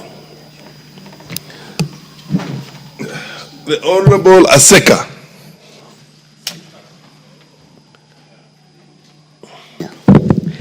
Thank you, Honorable Speaker. Let me join my colleagues and my chair in supporting this budget estimate for 2025-2026 financial year. Speaker, this budget provides for about 4.3 trillion, with 405 billion being allocated to our counties, 1.3 being allocated to CFS, and about 10 billion being allocated to the Equalization Fund. So, Speaker, if you look at this budget, key programs that supports the development of this country have been captured. The budget provides funds for the subsidized fertilizer, which will go a long way in addressing food insecurity. This budget provides revenues or funds for the recruitment of about 20,000 intern teachers who will assist us in our GSS centers. Mr. Speaker, this budget provides funds approximately to about 6 billion that will help into employing our universal healthcare nurses on permanent and pensionable basis. Mr. Speaker, as we look at this budget, we must also ask ourselves some of the serious questions on the implementation of budget. Mr. Speaker, it's not about figures. Budget, and a good budget must be implementable. It's not just passing a budget that cannot be implemented.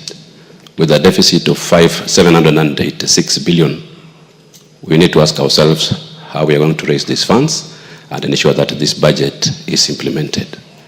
On the county allocation of about 4 or 5 billion, Honorable Speaker, it is important to note that as the leader of majority has said, that accountability is key into this. Mr. Speaker, I come from a county in Kakamega, where, Mr. Speaker, had lived the last 3 years. I haven't seen any project that has been done by the county government, even a one-door toilet that has been completed in my county.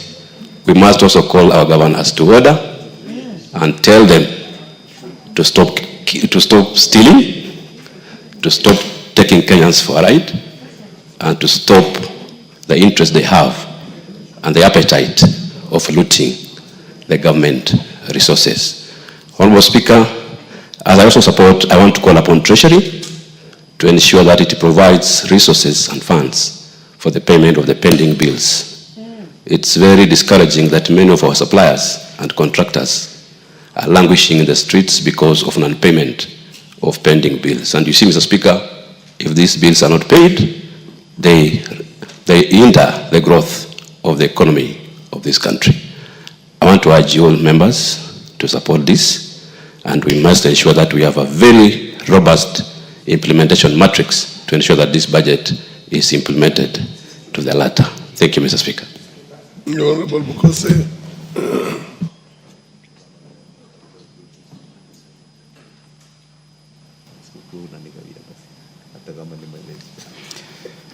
Thank you, Honorable Speaker. Honorable Speaker, on the onset, I want to support this estimates for the 2025-2026 budget estimates. I'm a member of the Budget and Appropriation Committee. I'm the Vice Chair. And I want to thank my chair and my colleagues from the Budget and Appropriation for the time and effort which they put into analyzing this budget and listening to the various chairs of the committees. And I can see some of the chairs here, the Honorable Murugaro, the Honorable Poen, the Honorable Tongoyo, the Honorable KJ of ICT, and Honorable Speaker, I think this, and Honorable Nyikal, my chair for the Health Committee. Honorable Speaker, this has been a very involving budget where committees, departmental chairs have engaged their committees, appeared before the Budget and Appropriation after listening to the ministries and sagas. And I think, having gone through this budget, Honorable Speaker, this budget, what would ask the Treasury who appeared before the Budget and Appropriation Committee is that they make sure they release money in time, because that has been the biggest problem. They must release money in time so that these projects can be implemented. This budget is very informative. It is very, it's affecting all the parts of this country. I would say it applies equity in it. Many of the farmers who are involved in coffee, as my chair put it, there is 2 billion for the coffee cherry fund. And maybe some of the farmers might not understand this, and they end up going to the banks to borrow money, which has very high interest rates. And that makes the farming activity a little bit very expensive. They should apply for this cherry fund, which has low interest rates. In addition to that, we've given fertilizer subsidy of 8 billion. But not just that, there is also subsidy to the Kenya seed for the provision of seed maize and other seeds. There is also money for mopping up of the legumes within the region. And this through KNDC, and maybe KNDC can also involve the cereals, so that you have mopping of the legumes.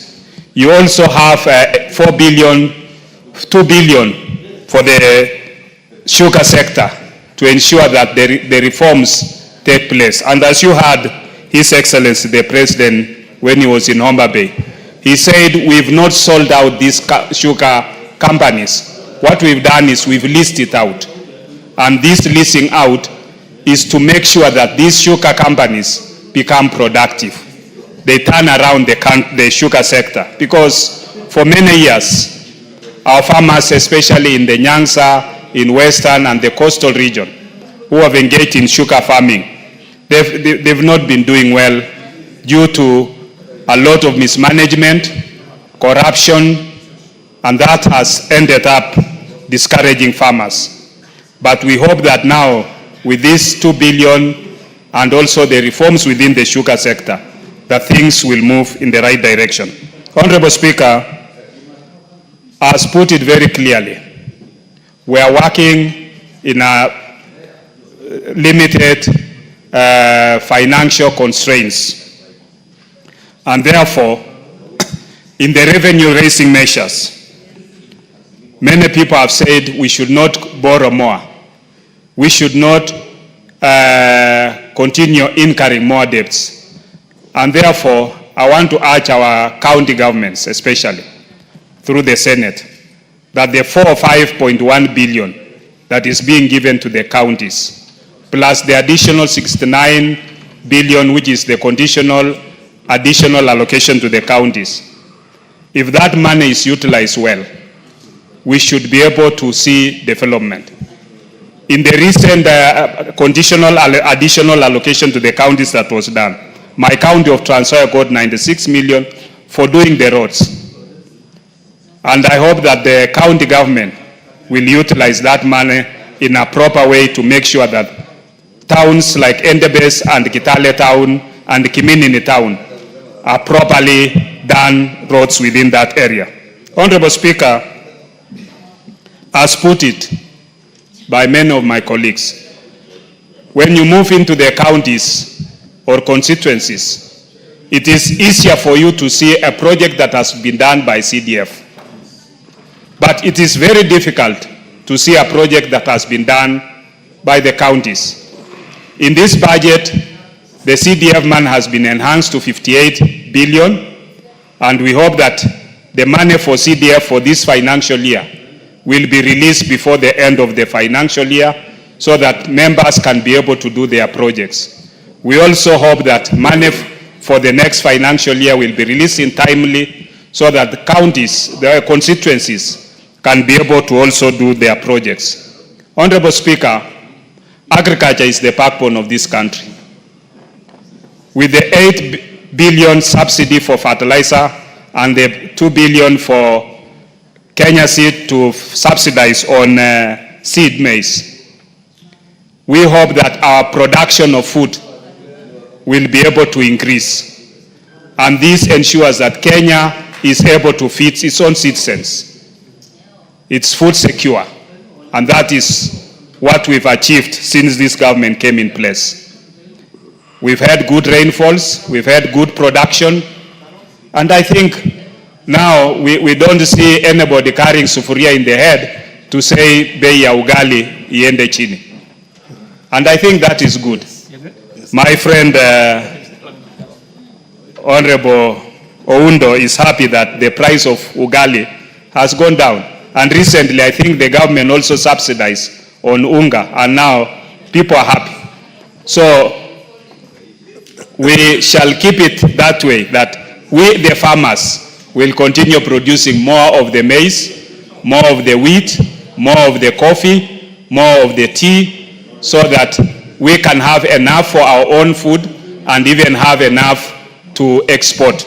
Honorable Speaker, in this budget, we've provided 2 billion for the recruitment of KDF.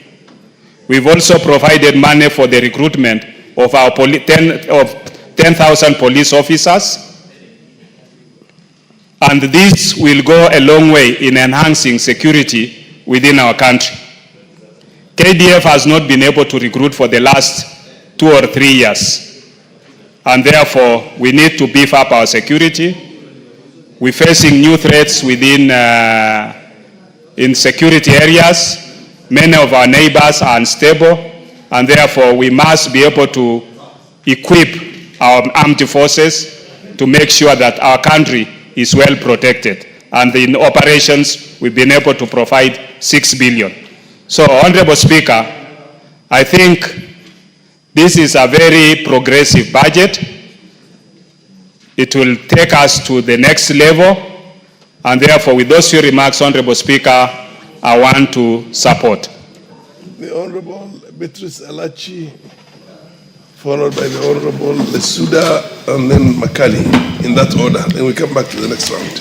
Thank you, Mr. Speaker. Mr. Speaker, I also rise to first thank the committee and to thank the Chair and the CS of Treasury. Indeed, for bringing in a budget that we can interrogate, but also appreciate on how they have tried to bring an inclusive budget that takes care of the whole country. And Mr. Speaker, mine will be very brief. That number one, I want to appreciate the docket that I always say that carries Kenya, the education docket. And first, to appreciate that as much as you've given them 168.2 billion for transformative education initiatives, the most important thing we are looking at is first, you've returned the money for examinations, and so at least Kenyans will appreciate that the 5.9 billion has come back for examination. You remember it had brought in a lot of heated debate, but we thank for that. We are also appreciating that as much as we're giving money, the 17.2 billion to support university funding model, and to ensure that we also have help that will enable students from all backgrounds to be able also to get money to pursue their tertiary education. But more importantly, one thing the Ministry of Education should do to this country is to give every child, Mr. Speaker, a NEMIS number. The day we will have a NEMIS number for our children is the day we will have the correct capitation and the correct budget for the Ministry of Education. We shall be able to know how much do we really spend. Because even in my own constituencies, I am still pushing, Mr. Speaker, just to get resources for our children, because those who don't have birth certificates will never get these resources, will never get capitation. That is why they are saying in a school is getting 400 shillings. The problem is not our house here. The problem is the ministry that has not brought NEMIS numbers for our children. Mr. Speaker, the other thing I would wish to now appreciate is that now we shall move on with the Nyota program.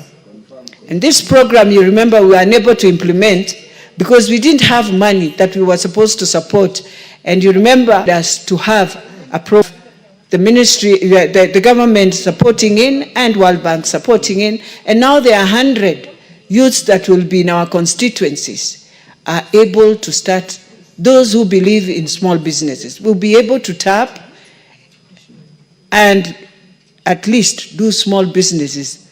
With 50,000, you can start something, Mr. Speaker. The other thing is the UHC program. We appreciate. I know many of them were very worried. They were sending messages, please ensure. And now we have them in the budget. Their monies are there to ensure they are permanent and pensionable. Funding of Linda Mama, which is very critical in the health docket, is also there, Mr. Speaker. And we want to thank the committee of even going beyond that and looking at gender-based violence. And now saying that the government must fund and ensure even the technical teams that are working on gender-based violence are funded.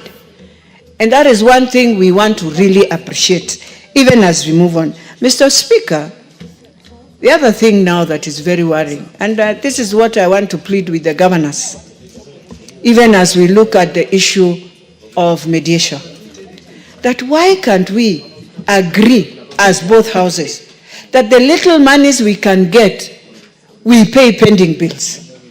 Because these Kenyans who supplied either at the county level, at the national level, they supplied, you have used their products. Mr. Speaker, they have gone down, they have been auctioned by banks. The best thing we can do in this budget is to try and ensure, instead of talking about 480, 460, going to the county, that we have ensured we take off some money to pay our fellow Kenyans who have supplied and every day, in, out, they work in offices because of their pending bills. I think that is the most sad part of the whole process. So, Mr. Speaker, even as we look at everything that we have done, if we don't come up with a solution of these pending bills, Mr. Speaker, it will be very sad to every Kenyan who tries to work for government, who knows very well that there was need to supply this item. They did supply, and now can't be paid. And then now we reach at a point, we start saying, Mr. Speaker, oh, we must put a committee to look whether this was true, this was right. Why are we looking at that? It means we are all with a problem, Mr. Speaker. That is why we come up with such ways of now measuring and saying, this is how I have to pay. Somebody who supplied you, somebody you know very well, did his work. So, Mr. Speaker, even as I finalize, I just want to go and now look at the Department of Defense. And Mr. Speaker, in the Department of Defense, this is what the committee observed. That during the periods of 1992, 1997, 1998, 2000, the Ministry of Defense did not conduct any recruitment resulting in significant deficiencies in the posture of the Kenya Defense Forces. And so they are saying to remedy this situation, it is important, and they are requesting for 2 billion shillings to support recruitment efforts this fiscal year, which I support. And the reasons are, it is true. And we have gone slowly by slowly. One of the things we are not doing fair to our disciplinary forces is that even the things they used to benefit, we used to exempt them because of the work they go through, Mr. Speaker. We used to ensure they are able, we provide for them, because this was a service you have gone out there to protect your country, Mr. Speaker. And even today, for those who their loved ones have fallen, you will find now their wives and children suffering because we have never put in a way of protecting. And so it is important for us, even those veterans, they have done their duties for us. I think it is important for government to look at and ensure it is, yes, not misused, because I know maybe it was removed. Most of these privileges are being removed because we ourselves again go and end up misusing. But for those who are in the camps, for those who we know are there, they are in Somalia, they are where, they need us to come up with a favorable way of ensuring they are also protected. Today I even see even our own police, Mr. Speaker. You find even the uniform is gone, the shoe is gone, honestly, and you are expecting him or her to stand and do duty for you. I think it's very unfortunate. They are the first we need to protect because we took them to that duty and they have come out, they are doing it. So for us even to look at all this, Mr. Speaker, it is time we also need to look at just the dignity. Even as we look for their housing, and I want to appreciate Central Bank and all those who are doing institutional affordable housing for those who are working for them. We must remember they have to be, they are the brand of the country, the image of our country. They have to have a uniform that dignifies them. Mr. Speaker, the institutions that deal with corruption, they were there to help us. And so EACC was not just there to take you to court. It was there to help you, Mr. Speaker, that after they have found that you have mismanaged, they will come into the institution and assist this institution so that next time there's no mismanagement of resources. The Auditor General, Mr. Speaker, it is there to audit, yes, but is also there to help that institution so that in the next audit, you are not supposed to find the same mistake that was audited, the same mistake. Then what was the purpose of the auditing? It was to clean. We brought in these institutions to help us so that in our mismanagements, we are able to manage. So I'm pleading to those institutions also. It's not just about bringing in a bad report. It is about saying we audited County X, Constituency X, Sector X last year, but this year we have a recognition to say that this institution has improved in the way they are doing their things. That way then, there is a purpose of us spending all these public resources, Mr. Speaker. And therefore, with those remarks, I beg to support. Honorable Lesuda. Oh, you take precedent of her. Is that it? Okay. Okay. Yes, to go. We Thank you so much, Honorable Speaker. I discussed with my sister, Honorable Resuta, and she has agreed that I What's take your the point of slot. order, Honorable? So, Honorable Speaker, To say.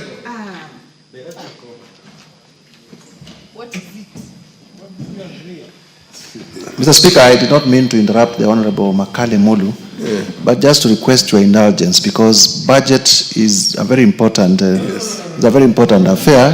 If it is within the, to request that if we members can take only 5 minutes to contribute, so that today and tomorrow most of the members can. Yes. 5. The rules, order, Honorable Watch. The chair has had. If it's in your wisdom, to take as little time as possible so that you can have many people will partake in this. Order, Honorable Lesuda. You have your time, and the time is spelled out. So if you want to take it, the chair has no authority or power to limit you. This should have been done at the beginning of the debate. But now that now that your own colleagues are telling you take less time so that you can all. Okay, let's observe that, gentlewoman, gentleman. okay, thank you, Honorable Speaker. Honorable Speaker, Honorable Mutuse, you know, being a first timer, we understand these things are done at the start of the motion. But I just want to say that I'll try to be brief so that we save time.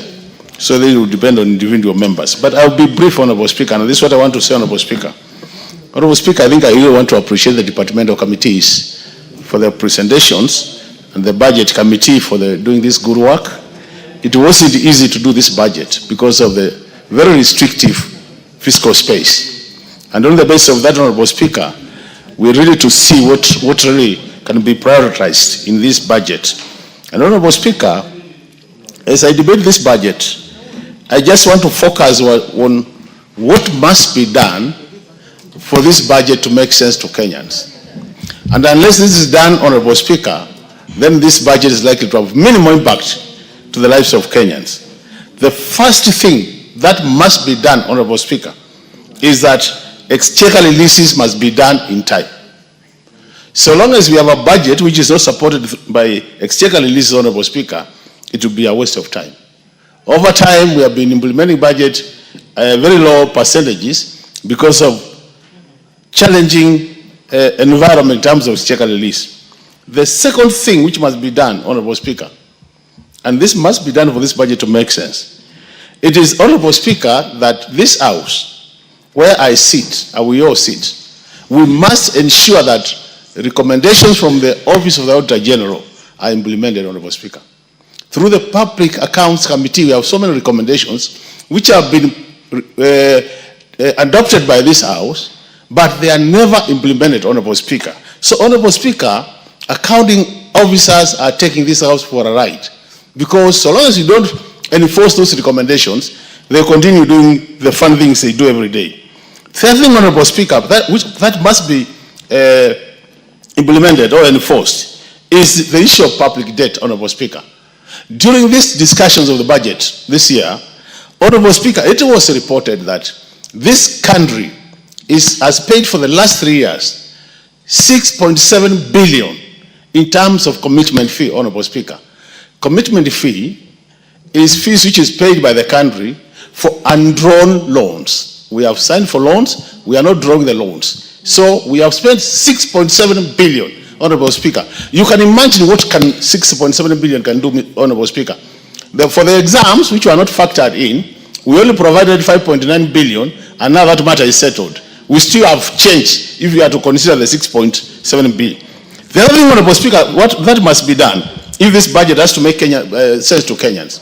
Honorable Speaker, this budget committee has provided 4 billion for land compensation. But Honorable Speaker, I want to tell you, Kenyans out there have donated their land for public goods and services. And so many of them have not been compensated. Honorable Speaker, if these Kenyans have to see this budget making sense to them, we must ensure that as we move to the future, we provide enough resources so that we compensate people for their land. Third thing which must be done, Honorable Speaker, and I want to agree totally with what Honorable Eracha said, is the issue of corruption in this country. Honorable Speaker, as we are discussing this budget, the committee, I think on the committee takes care on small-scale enterprises, reported that the accounting officer in charge of the ASRA fund reported they could not recover 5 billion, the money which has been dispersed. And Honorable Speaker, we are saying, how do you dare add resources to a department or MDA where resources have not been accounted for? So if this budget has to make sense, Honorable Speaker, must make sure that issue of misappropriation must be stopped, Honorable Speaker. The other thing must be done, Honorable Speaker, if this budget has to make sense, is the issue of equalization fund, Honorable Speaker. Honorable Speaker, equalization fund since the Constitution of 2010 has been budgeted for year in, year out. But these resources are never released to the implementing departments in the rural setting. So the whole essence of equalization fund, Honorable Speaker, is dying because we are not releasing the funds as expected. Third thing, Honorable Speaker, which must be done for this budget to make sense is the issue of public participation. Honorable Speaker, these honorable members of this committee have gone out to Kenyans in the counties and have gotten projects from the counties saying, County A, B, C, this is what we would want to see being done this financial year. In the immediate last financial year, Honorable Speaker, the year actually we are implementing now, Honorable Speaker, the money for public participation was removed in a supplementary budget. Honorable Speaker, this budget cannot make sense if we continue entertaining situations where public participation money is removed from the budget, either through supplementary budget. So we are saying public participation money, because it is money being proposed by Kenyans out there, must be respected, and Treasury has no authority to touch that money, Honorable Speaker. The other thing, Honorable Speaker, for this budget to make sense, what that must be done is the issue of the pending bills. Honorable Speaker, I think Eracha said it. Unless we clear the pending dates or pending bills, Honorable Speaker, we'll continue lamenting as a country. And Honorable Speaker, these pending bills are held by Kenyans. Kenyans who have provided goods, Kenyans who have provided services to this country or to the government. It is time, Honorable Speaker, we cleared the pending bills. And then, Honorable Speaker, there is the issue of the verification committees, which to me I think is a deliberate move to delay clearing of pending bills. These verification committees, Honorable Speaker, must move with speed to make sure that then we clear these pending bills. The last item, before I sit down, Honorable Speaker, is the issue of prioritization, Honorable Speaker. Honorable Speaker, I still think from where I sit that when you look at the projects and programs which have gone to this government, these projects, this budget, Honorable Speaker, I think there is still room for improvement. Some of the programs and projects we are getting to this project, to this budget, Honorable Speaker, we might do better if we were to take slightly more time so that in terms of prioritization, we get it right, Honorable Speaker, because I think for me, we are not getting it 100%. There is still a room of about 30%. And if we improve that 30%, Honorable Speaker, we can easily, Honorable Speaker, do with minimal borrowing. I remember the majority leader did say that we are borrowing about 878 billion, which is 4.5% of the GDP. Honorable Speaker, if we go to right in prioritization, we could easily, Honorable Speaker, reduce this deficit to about 3%, and the less we borrow, Honorable Speaker, the better for this country, because borrowing has squeezed our fiscal space to a level that we have no space to do any development. Last item, Honorable Speaker, the Outer General has reported that a third of the budget, which is about $1 trillion, Honorable Speaker, cannot be accounted for. We are borrowing 900 billion. $1 trillion cannot be accounted for. Speaker, you just need to do that mathematics. If you make the wastage zero, you'll be remaining with about 100 billion without borrowing. I submit, Honorable Speaker, and thank you for the time you've given me. Thank you so much. I support. Madam Lesuda, and then followed by Honorable Muchira, and then Bowen. and then Tongoi. Watch, I'll be certainly. Okay, proceed, Lasuda. If you take minimal time, then everybody will have a chance. Thank you, Speaker. I will do my best to take the shortest time possible and not repeat what my colleagues have said. Thank you for this opportunity. And first and foremost, I would like to congratulate, because I sit in the Budget and Appropriations Committee, Chairman Honorable Atandi, who was the chair during this session, and also to congratulate the former chairperson of Budget and Appropriation Committee, Honorable Ndindi. He also chaired during a very difficult time when we had that, as a country, we inherited empty coffers, and also we had the issue of the collapsed finance bill. We had him as the chair, and I want to congratulate him and to thank him for the time that he was chairman, and Honorable Atandi for his good stewardship during this budget process. Mr. Speaker, I want to speak on a number of issues, and one of them is that in this budget, there are a number of fears that Kenyans had. And one of them was the issue of examinations. Actually, in one of the places that we were at, when I was walking out, I had one Kenyan asking me, are you going to support examination to be supported during this budget, or do I move my child? But Mr. Speaker, we assured that Kenyan that there will be money to support examinations during this year, Mr. Speaker. And this I would like to speak to the policy makers, that when you change policies, you have to do it thoughtfully, and it doesn't have to take this house to come and reinstate. It can't be when Kenyans are making noise about the examination money is when you're saying, oh, the private schools, oh, I don't know what. Just do the policy, do the public participation way ahead of the budget, or by the time we're moving the budget, Mr. Speaker. So it is very important that, because those are the things that cause anxiety, those are the things that are causing anxiety even for the current government, because of the policy change. Policies also follow resources. And so it can't be that one person wakes up this morning and says, remove examination fee, and then Kenyans make noise, return examination fee, and then some of it, private schools, some people can afford it. It is important that we look at the policies that we make, and so that they do not bring anxiety amongst Kenyans.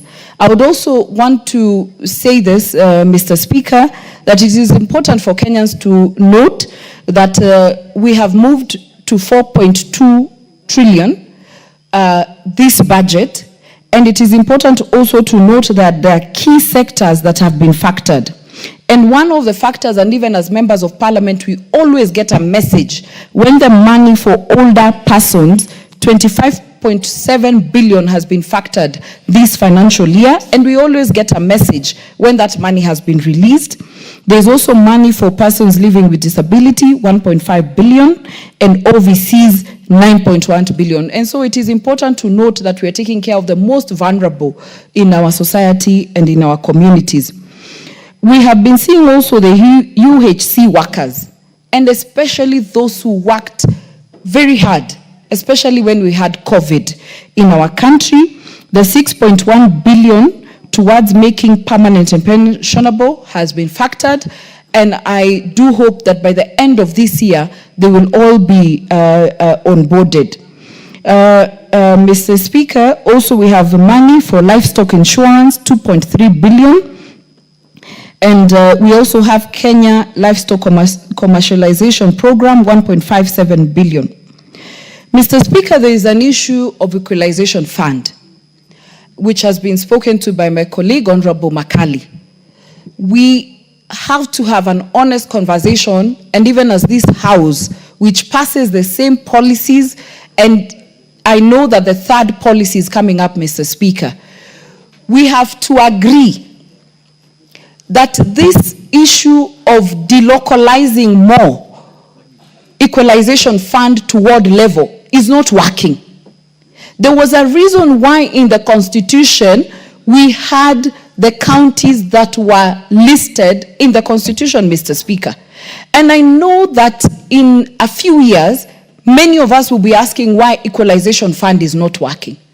It is not working because we moved from the, I think it's 13 counties, and we went further towards, Mr. Speaker, and so a ward gets about 7 million. Equalization fund was to move us from where we were to where the rest of the country was. So now if we continue with the policy that we have, and I know that there's another policy coming up, we have to give the money to the counties where the Constitution spoke about, so that equalization fund can actually make sense, Mr. Speaker, so that those counties can also move from where we are to where we are. Because equalization fund, every time we ask for any additional funds in the budget, as counties who are beneficiaries of the equalization fund, we are told, but you have equalization fund. But it is this same House who raided the counties who are to be beneficiaries of equalization fund, Mr. Speaker. And so it is important that we discuss and that. And lastly, Mr. Speaker, I'm happy that in this budget we have issue of last mile. Some of our counties, where I come from, we are very, some money would be taken in and it will cater for long lines of electricity, Mr. Speaker. We all know and understand that electricity is a game changer, just as water. Mr. Speaker, a budget in some counties, there are counties in this House, Mr. Speaker, or constituencies, who actually don't need any transformers anymore. They have electricity up to nowhere. But there are counties, Mr. Speaker, in this House or constituencies who actually need electricity. Actually, there are counties like my county, we are less than 20%, Mr. Speaker. I'm sure Marakwet is the same. I'm sure Marsabit is the same. And so the money being given to REREC, they should look at the counties and the constituencies where they have the minimal allocation or the coverage of electricity, Mr. Speaker.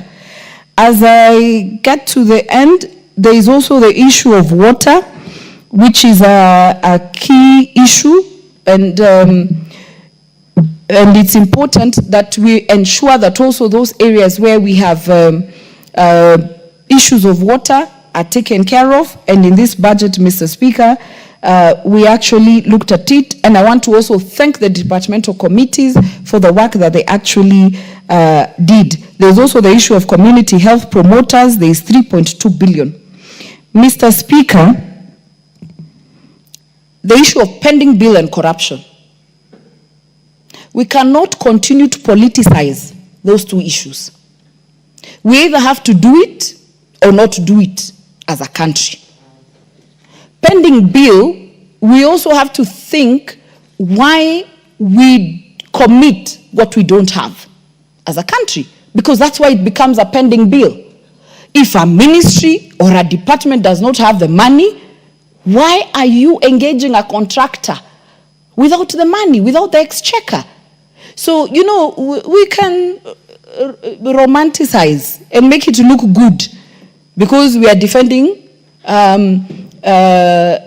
contractors whose pending bill has not been paid.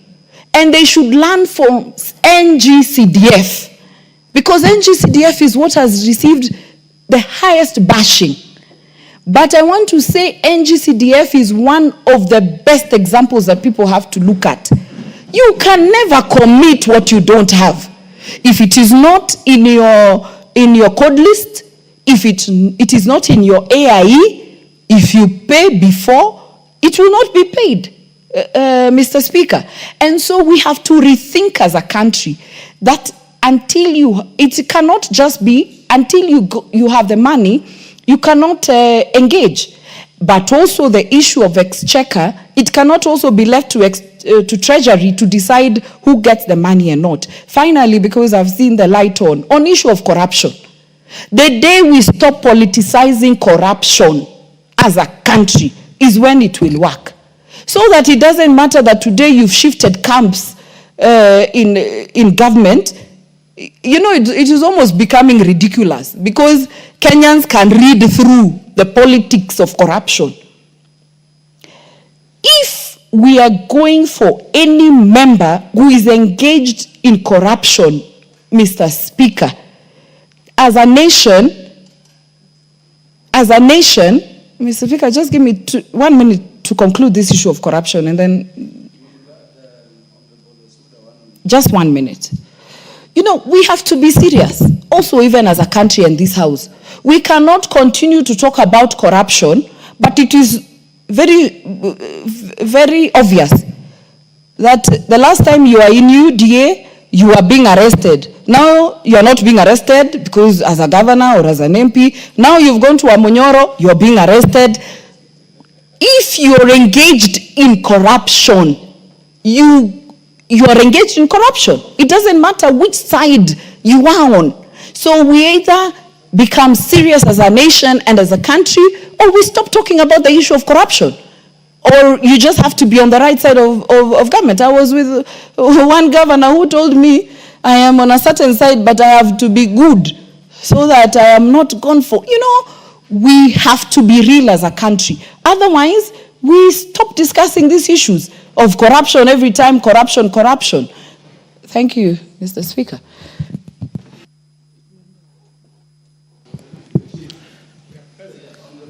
Moshira. Yes. The MP for Oljoro to speak. Thank you, Mr. Speaker, for giving me this opportunity, and I start to support the motion as it was moved by the chairman for Budget and Appropriation Committee.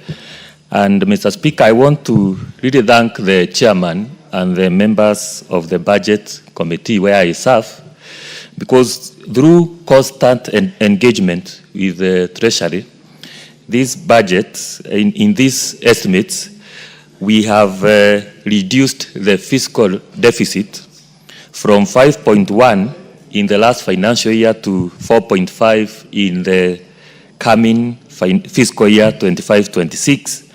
And Mr. Speaker, this has been achieved by ensuring that we have realistic revenue projection, because, Mr. Speaker, previously we've been over-projecting our revenue. But in the tabled budget estimates, we've ensured that we have the projected revenue is as realistic as possible.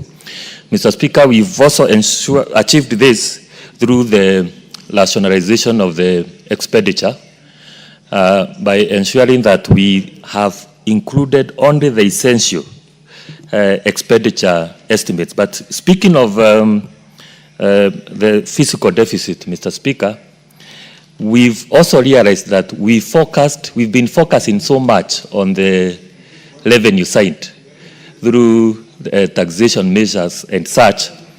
And in this report, Mr. Speaker, we have recommended that we also focus on the expenditure side by ensuring that we eliminate wasteful expenditure in the government.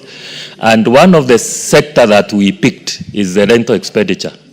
The government department and SAGA, we realized that we pay billions of money every year in terms of rent. And some of the leases, actually, Mr. Speaker, are entered in dollar denomination, such that when we had volatility in our sharing, we were paying huge amount of money in terms of rent. And one of the recommendations that we've made is that we should ensure that we reform our rent policy and ensure that we are optimally using our revenue space that we have. And number two, by ensuring that we do cost-benefit analysis such that we check the amount of rent that we are paying, and we compare with how much we would incur if we were to buy a building to act as an office space for our officers. And number two, Mr. Speaker, we also took notice of our appropriation in AIDS, and we found that the projected appropriation in aid come in the next fiscal year is 560 billion. And Mr. Speaker, as a committee, we recommended that we need to reassess the overall framework governing our A&A. And in these estimates, we have allocated some money towards full operationalization of the Treasury Sync account to ensure that our collection of appropriation in aid is transparent, accountable, and efficiency. Secondly, Mr. Speaker, as I go to education sector, as many other speakers have said, we've provided money to recruit 20,000 interns in the coming fiscal year. We've also provided resources for promotion of teachers. But as we do this, Mr. Speaker, we also recommended that the promotion of teachers needs to be transparent and fair. Back in our constituencies, we have many teachers complaining that they attend interviews, but they are never promoted. The TSC needs to change their policy such that the promotion is fair and transparent. We've also allocated funds for medical scheme for the teachers. And again, this is another area that TSC needs to look at. We have so many complaints out there from our teachers that, for instance, in the medical scheme that they have, that if, for instance, you have two beneficiaries who are sick, you are told to choose one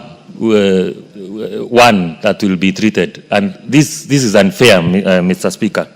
And of course, as many other speakers have said, we've provided money for exams, KCSE, CAPSEA, and grade 9 exams. So our students need to rest easy and work hard because their exams will be catered for. Mr. Speaker, as I finalize, I need to mention, and this issue I also raised in the last financial year, the issue of Senate Oversight Fund. And it's important for members to know in this budget, there is 500 million for the Senate Oversight Fund. This is not money for development. It's important for the public to know some senators take home as high as 29 million, not for development, for the oversight. How they get extra money for oversight, yet they are paid, they have salaries to oversight. How they get extra money to oversight, not for development, 29 million. Mr. Speaker, there are women reps who get 6 million a year, and we are able to see what they are doing with 6 million. This is 29 million, one senator, 25 million, another senator, money for fuel, I don't know money for what, to do the oversight. It is time, Mr. Speaker, this House, and there is no legal framework for this money. There is no legal framework for the Senate Oversight Fund. So it is time this House, the National Assembly, which has the sole mandate of budgeting and appropriation of fund, take a hard stance and make the right decision in terms of appropriation of this money. 500 million, Mr. Speaker, is the money that if it's taken to NGCDF, every constituency would get enough money to do classrooms. We still have issues with the classrooms in our constituencies. Mr. Speaker, as I support the estimate. Thank you. Honorable Kanguku Bowen.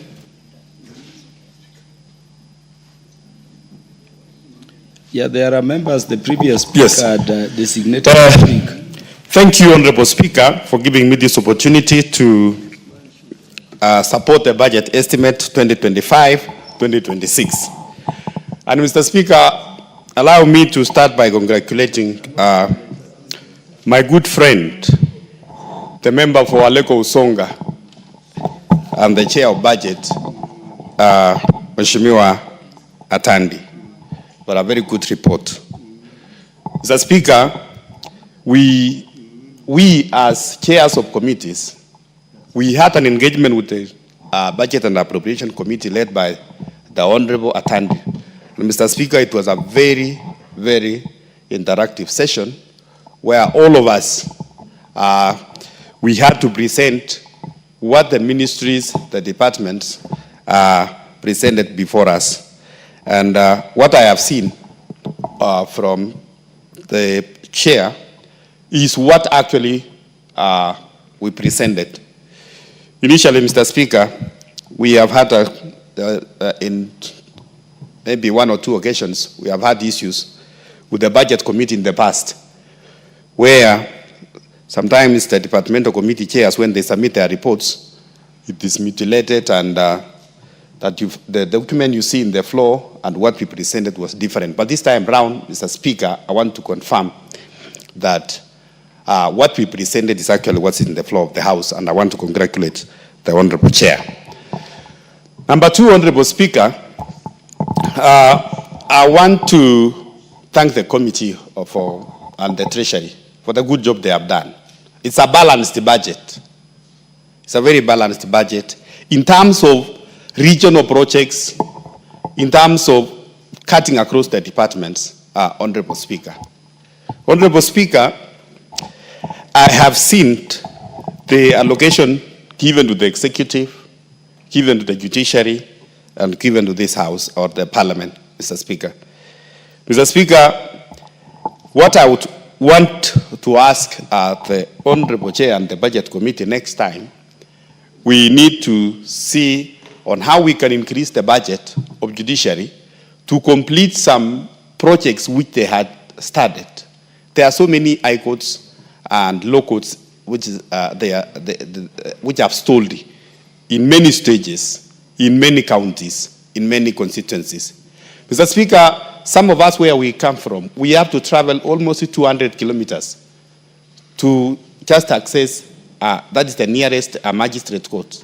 So there is need to take these judicial services closer to the people. And I will support, Mr. Speaker, if there will be an increment in the budget for judiciary. Mr. Speaker, the Honorable Chair of the Justice and Legal Affairs is obviously taking note of that, including the stalled construction of the High Court in Homa Bay. Yes. Not only that one in Homa Bay, Mr. Speaker, if you are given an account of the stalled projects or the high courts and magistrates across the country, there are many. And there is need, Mr. Speaker, that's why we are saying, going forward, as we appropriate monies, Mr. Speaker, let us start first checking on the pending bills. The second charge, Mr. Speaker, must be ongoing projects. Before we start a new projects, Mr. Speaker, there is need to complete the already ongoing projects. There are so many ongoing projects in roads, in water, in electricity, which are ongoing, but they have stalled. Mr. Speaker, having said that, the allocation, Mr. Speaker, given to agriculture is very encouraging. You saw last year, Mr. Speaker, especially some of us coming from the North Rift region, which are dealing with maize.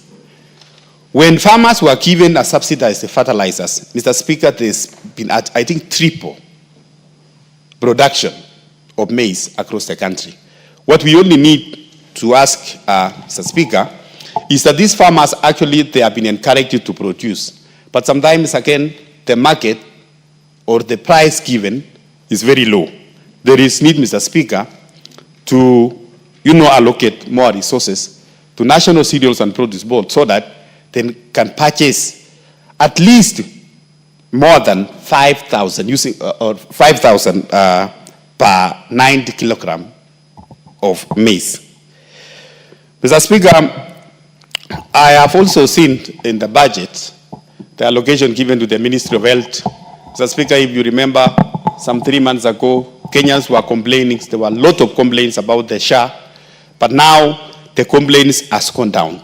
And with the additional allocation given to the SHA, the primary health care, Mr. Speaker, I'm sure our people will benefit if they are able to register themselves in large numbers and register themselves using the county system. Mr. Speaker, they will benefit from this healthcare system. Mr. Speaker, on the water sector, which I chair, Mr. Speaker, the budget allocated to water, Mr. Speaker, is very low. Given that water provision is a constitutional issue under Article 43, Honorable Speaker. So, Mr. Speaker, there is a proposal I had made before this House that there is need to have an allocation per constituency, if possible, Mr. Speaker, even to start with 50 million per constituency. So that, Mr. Speaker, we have a balance and we have our people have access even to the smallest water service, if it's a borehole or even a water pan, Mr. Speaker. As it is, Mr. Speaker, you will find sometimes that the donor-funded projects running into billions of shillings is at one corner of the country. The GOK, maybe again, you will find that there is a big dam of about 50 billion, 20 billion, 30 billion. It's been under construction for the last 20 years.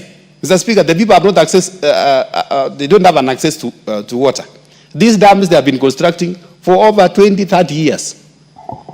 But if you can have that 30, 20, 40 billion, which is allocated to dams, Mr. Speaker, allocate every constituency, for instance, 100 million only. 100 million, Mr. Speaker, adds up to almost 28 billion. Only 28 billion, every constituency will get 100 million. And we have 100 million in every constituency, Mr. Speaker.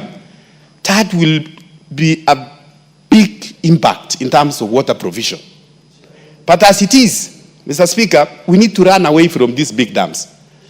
Let's complete those which are already stalled and now put money to projects which people can access water. Within a month or 2 months, those projects must be completed and people have access to water. Mr. Speaker, on the last mile connectivity, Mr. Speaker, the Honorable Naisula Lesuda spoke about this. Many constituencies in Nairobi here, they are oversupplied. Sometimes even they don't need some of this money for electricity, last mile connectivity. But Mr. Speaker, if you come to where we are coming from, you go to the northern Kenya, Kerio Valley, where I come from. In my constituency, Mr. Speaker, I have less than 10% connectivity. Less than 10% connectivity.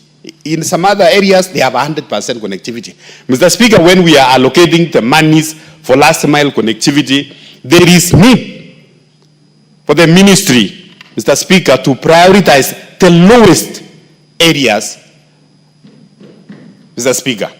And this one, Mr. Speaker, I think as a house, we need to take it very seriously so that we can have every Kenyan benefit from this issue of electricity. Lastly, Mr. Speaker, on the issue of the bending bills. Mr. Speaker, the bending bills is very important. There are so many contractors in this country. There are so many people who have worked. Some of them, they have been auctioned. Some of them, they have sold their properties to service government tenders and projects. But they have not been paid. They have been sold.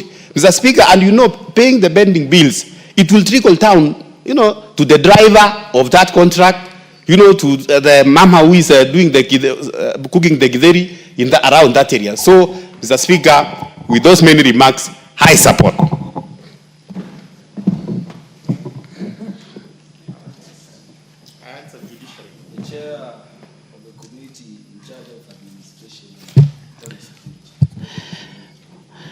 Thank you so much, Speaker. for giving me an opportunity to add my voice into what my colleagues had already said. Honorable Speaker, from the very start, I want to take this opportunity to really commend the Budget Committee, led by the very able chair, Honorable Samuel Atandi, for a job well done. Honorable Speaker, it should not be lost to us that Atandi, this is his first assignment as a chair budget, and he has really managed to do it with precision and expertise. That actually we can just say it is well done. Congratulations. And of course, you don't also forget the entire Budget Committee for supporting the able chair. On the same, Honorable Speaker, the entire departmental committee that have also put a lot of efforts and added value into this. They took a lot of their time, burned the midnight oil, listening and interrogating the state departments to bring this document to what it is today. It wasn't easy, Honorable Speaker, but I really want to commend my colleagues. It was really a sign of commitment and dedication. Honorable Speaker, I won't take much time, and I want just to highlight a few critical areas that has been factored in this budget.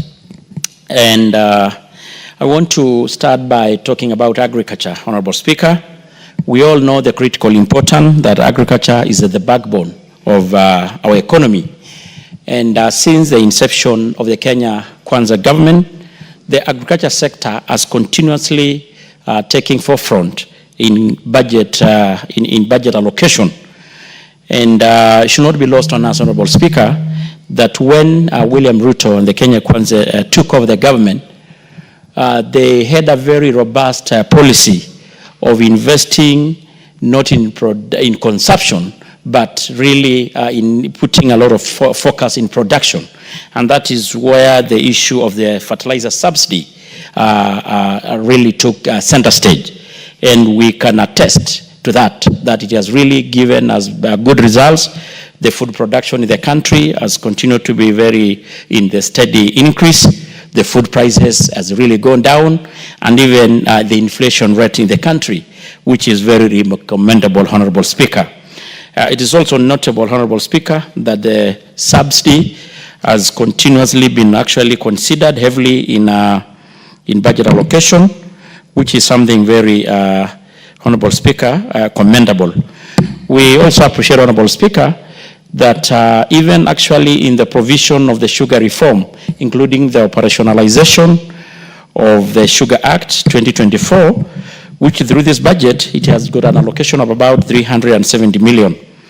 And it's also good to note that even some money has been allocated for the provision of the cotton revitalization.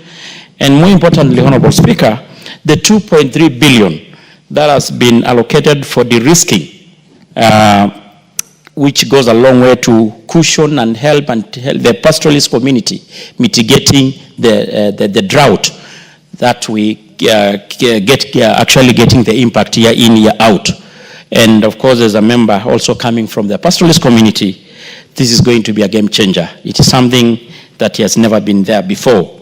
And I know even the issue to do with the milk is going to help these communities. Honorable Speaker, also to mention, of course, the issue of water. I don't want to belabor more.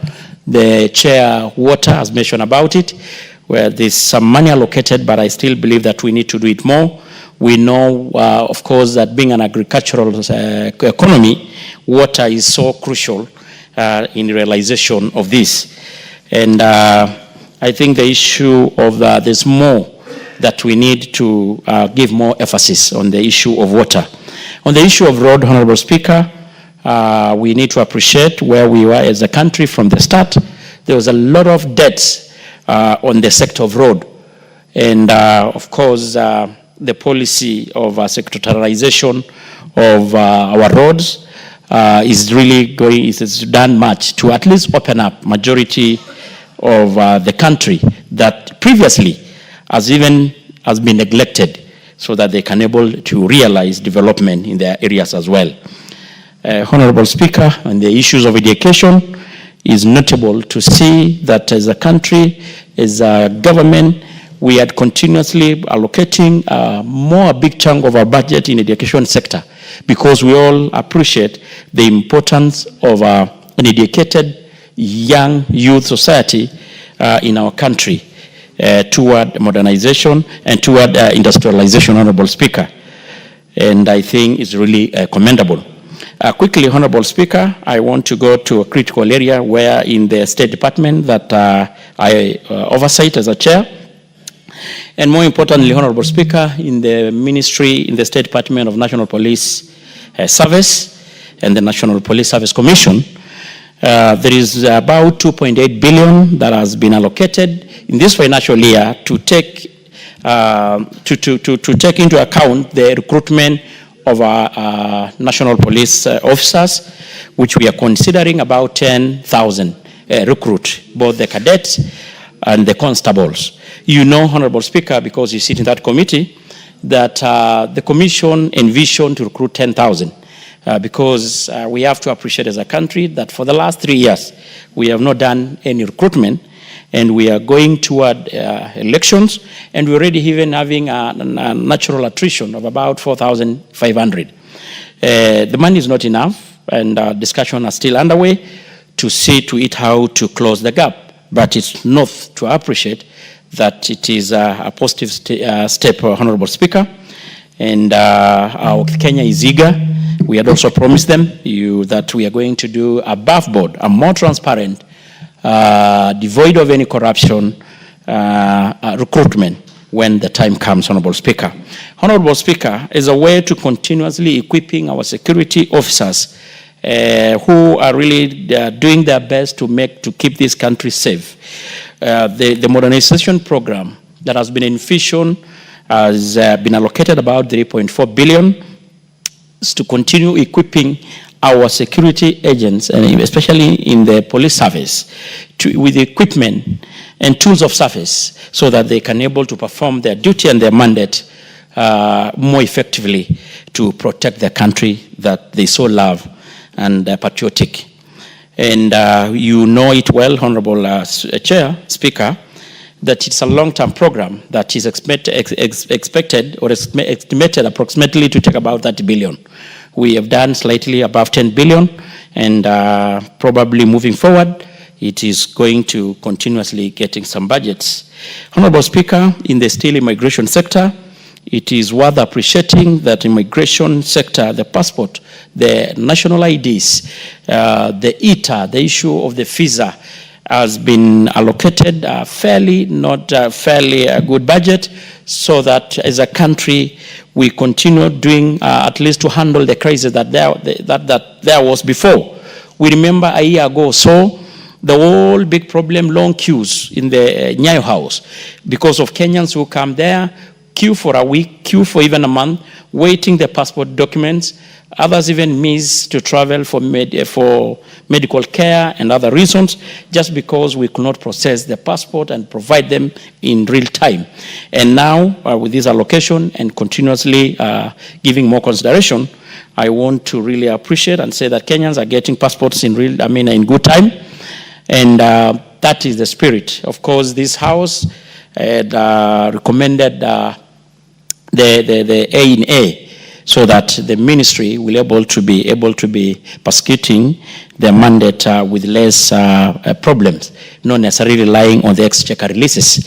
And it has really been a game changer in this sector. We all know that the issue of ID, the President, His Excellency the President, has done away with the vetting. And our brothers in the northeastern part, the pastoralist community, who has been the victims of the issue of unnecessary vetting, I'd really appreciated this, and it has gone a long way to help them, because all along they have been treated as less citizen, second-class citizens. And with the support, budgetary support of this program, I'm sure we are going to really reap big, and Kenyans in those areas that have been previously affected are going to appreciate this. Honorable Speaker, also I want to talk about the issue.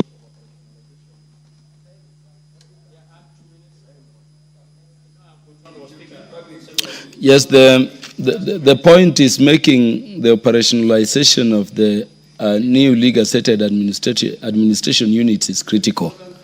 You need 2 or 3 minutes. Add him 2 minutes.